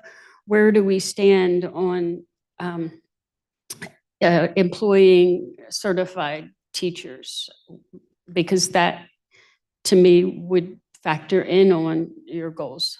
But it's like we're, I guess, doing this after the fact, backwards. I thought that we would have a time to discuss everything before these goals were to be established. I'll address it during my comments. That's perfectly fine. Okay. All right, Mrs. Bratton, do you have anything this evening? Actually, I don't for today. All right, thank you very much. All right, Dr. Bishop, Yep, superintendent so comments? I'm an honest person, and according to my goal for the year in terms of academic achievement, I failed. That's the way you put it. What did you say? I said, if you look at just academic achievement as it relates to my goal, I failed. You will have a test score report on September 9th. The embargo wasn't lifted until last Wednesday by the state during the state board meeting. And of course, the board agenda had to be posted on Wednesday. So September 9th, you will have a report on student achievement. But in terms of the 5% increase, I did not make it. So, but we're working hard. A personnel report, I did provide a brief email report to you a couple of weeks ago, but certainly we can update that based on where we are at this point as we go into the next meeting. We can provide that for you. How many long-term subs we have, how many vacancies, et cetera. You say a lot of those homebound teachers are back. Yes. Good. Opening of school, it was a typical opening. It was been to all but 4 of the schools thus far, and talking with principals and some staff members. a pretty typical opening of the year. People are excited. Many principals reported smoother opening than they can remember in the past a few years. Every school year has some issues, particularly with transportation and busing, because you don't know who's going to ride the bus, who's going to have parent transportation, which students might have gotten a driver's license and drive themselves to school. So transportation, Larry, JR, and under Joyce's leadership, they're making those adjustments as we go. So other than that, it was a really good opening. Just shy of 8,500 students as of Friday. Enrollment's up a little bit over where we were last year. We already addressed the issues about the air conditioning here at the Washington High School. Impact fees. Joyce and I met a couple of weeks ago with in an informal conversation with Mr. Bice and with county officials, and further meetings I know will be scheduled or have been scheduled in the future, and a future vote by the county commission. Mr. Bice's report is not yet complete. It does appear that it might be favorable to Jefferson County schools moving forward, but I'm hesitant at this point to say, yes, impact fees are coming back because his report has not been finalized. I believe September 12th is the next time that we're supposed to get together for a meeting. So that's all I know about that at this point. Again, just those informal conversations that he had with Joyce and myself, asked us some questions, and then kind of gave us some feedback on what the data said. So that'll be formalized here in the coming weeks, and I can share with you more specific detail. I don't want to get out ahead of any report that he might, and as he continued to crunch numbers, that he might put out. Mary Lind is going to do a survey this year on childcare. We know we serve approximately 250 students in our preschool program, but we know there are a number of children in this community who do not participate in our preschool program. So where do they go? So one of the things that we want to do is try to get some answers to that. You know, are parents traveling to work in Northern Virginia or the DC area and putting their children in childcare there because it's closer and more convenient? Is it a lack of options? Are they in private homes? We want to be able to get some data on where our preschool population is beyond the 250 that we serve. So she's talked with me several times and may have even mentioned it to Mr. Stevens about doing a survey related to our preschool population and where they're receiving or what type of preschool services they're receiving, if any. So that'll be coming in the next several months as we get that survey put together and get it out and get the results back. So I think that's all I have for this evening, unless you have additional questions for me. I don't know if Carmen is still online. She called, so I assume she's kicked off. I don't know. She said her phone faded out and Oh. she needs us to call her for the executive session. Okay. Is there no way to get that before this meeting with the YMCA? I'll chat with, I well, think I that'd be don't, helpful. yeah, I don't know when the meeting is. I did make myself a couple of notes here too, because I remember when Eddie Benitez was here months ago, she talked about some specific data related to childcare and the number of folks who were requesting childcare but had no access. So I want to touch base with her and find out where that data is. Where did she get that? Who said that? Eddie Benitez, that's now the county administrator. She was just with the JCDA at the time. But she did mention that. I don't know if anybody else remembers that or not. The JCDA did a study. Okay. So I'm going to reach out to her and ask for that study because my memory, again, if it serves me correctly, there were an inordinate amount of folks that needed childcare but could not find. There was a huge wait list. It was like a year and a half wait yeah. or something here in Jefferson County. Right. So I'm going to reach out to her tomorrow and see if I can get a copy of that study that was done by the JCDA. And I also want to check with Jennifer, and she just left just a few minutes ago, on the study on a pool and what kind of study the Parks and Rec might have done on a pool facility. Parks and Rec did do a pool study. They found out that the community does want a pool and Parks and Rec does not want to do the pool. And so they're working with the YMCA to support the YMCA doing the pool.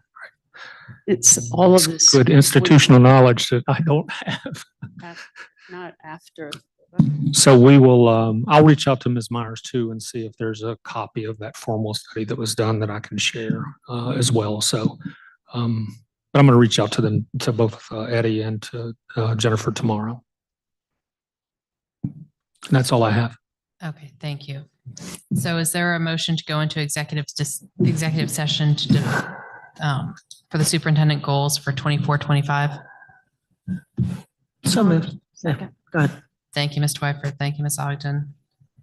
All right, all in favor of going to executive session to discuss the superintendent goals for 24-25, say aye. Aye. Opposed? All right, thank you very much. We'll be back and there will be action.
Yeah.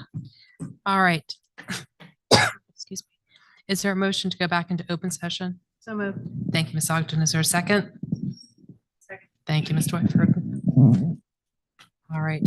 So we were in executive session going over the superintendent's goals. Carmen, can you hear us? Yes, I can hear you now. Okay. We were in session going over the superintendent's goals for the 24-25 school year.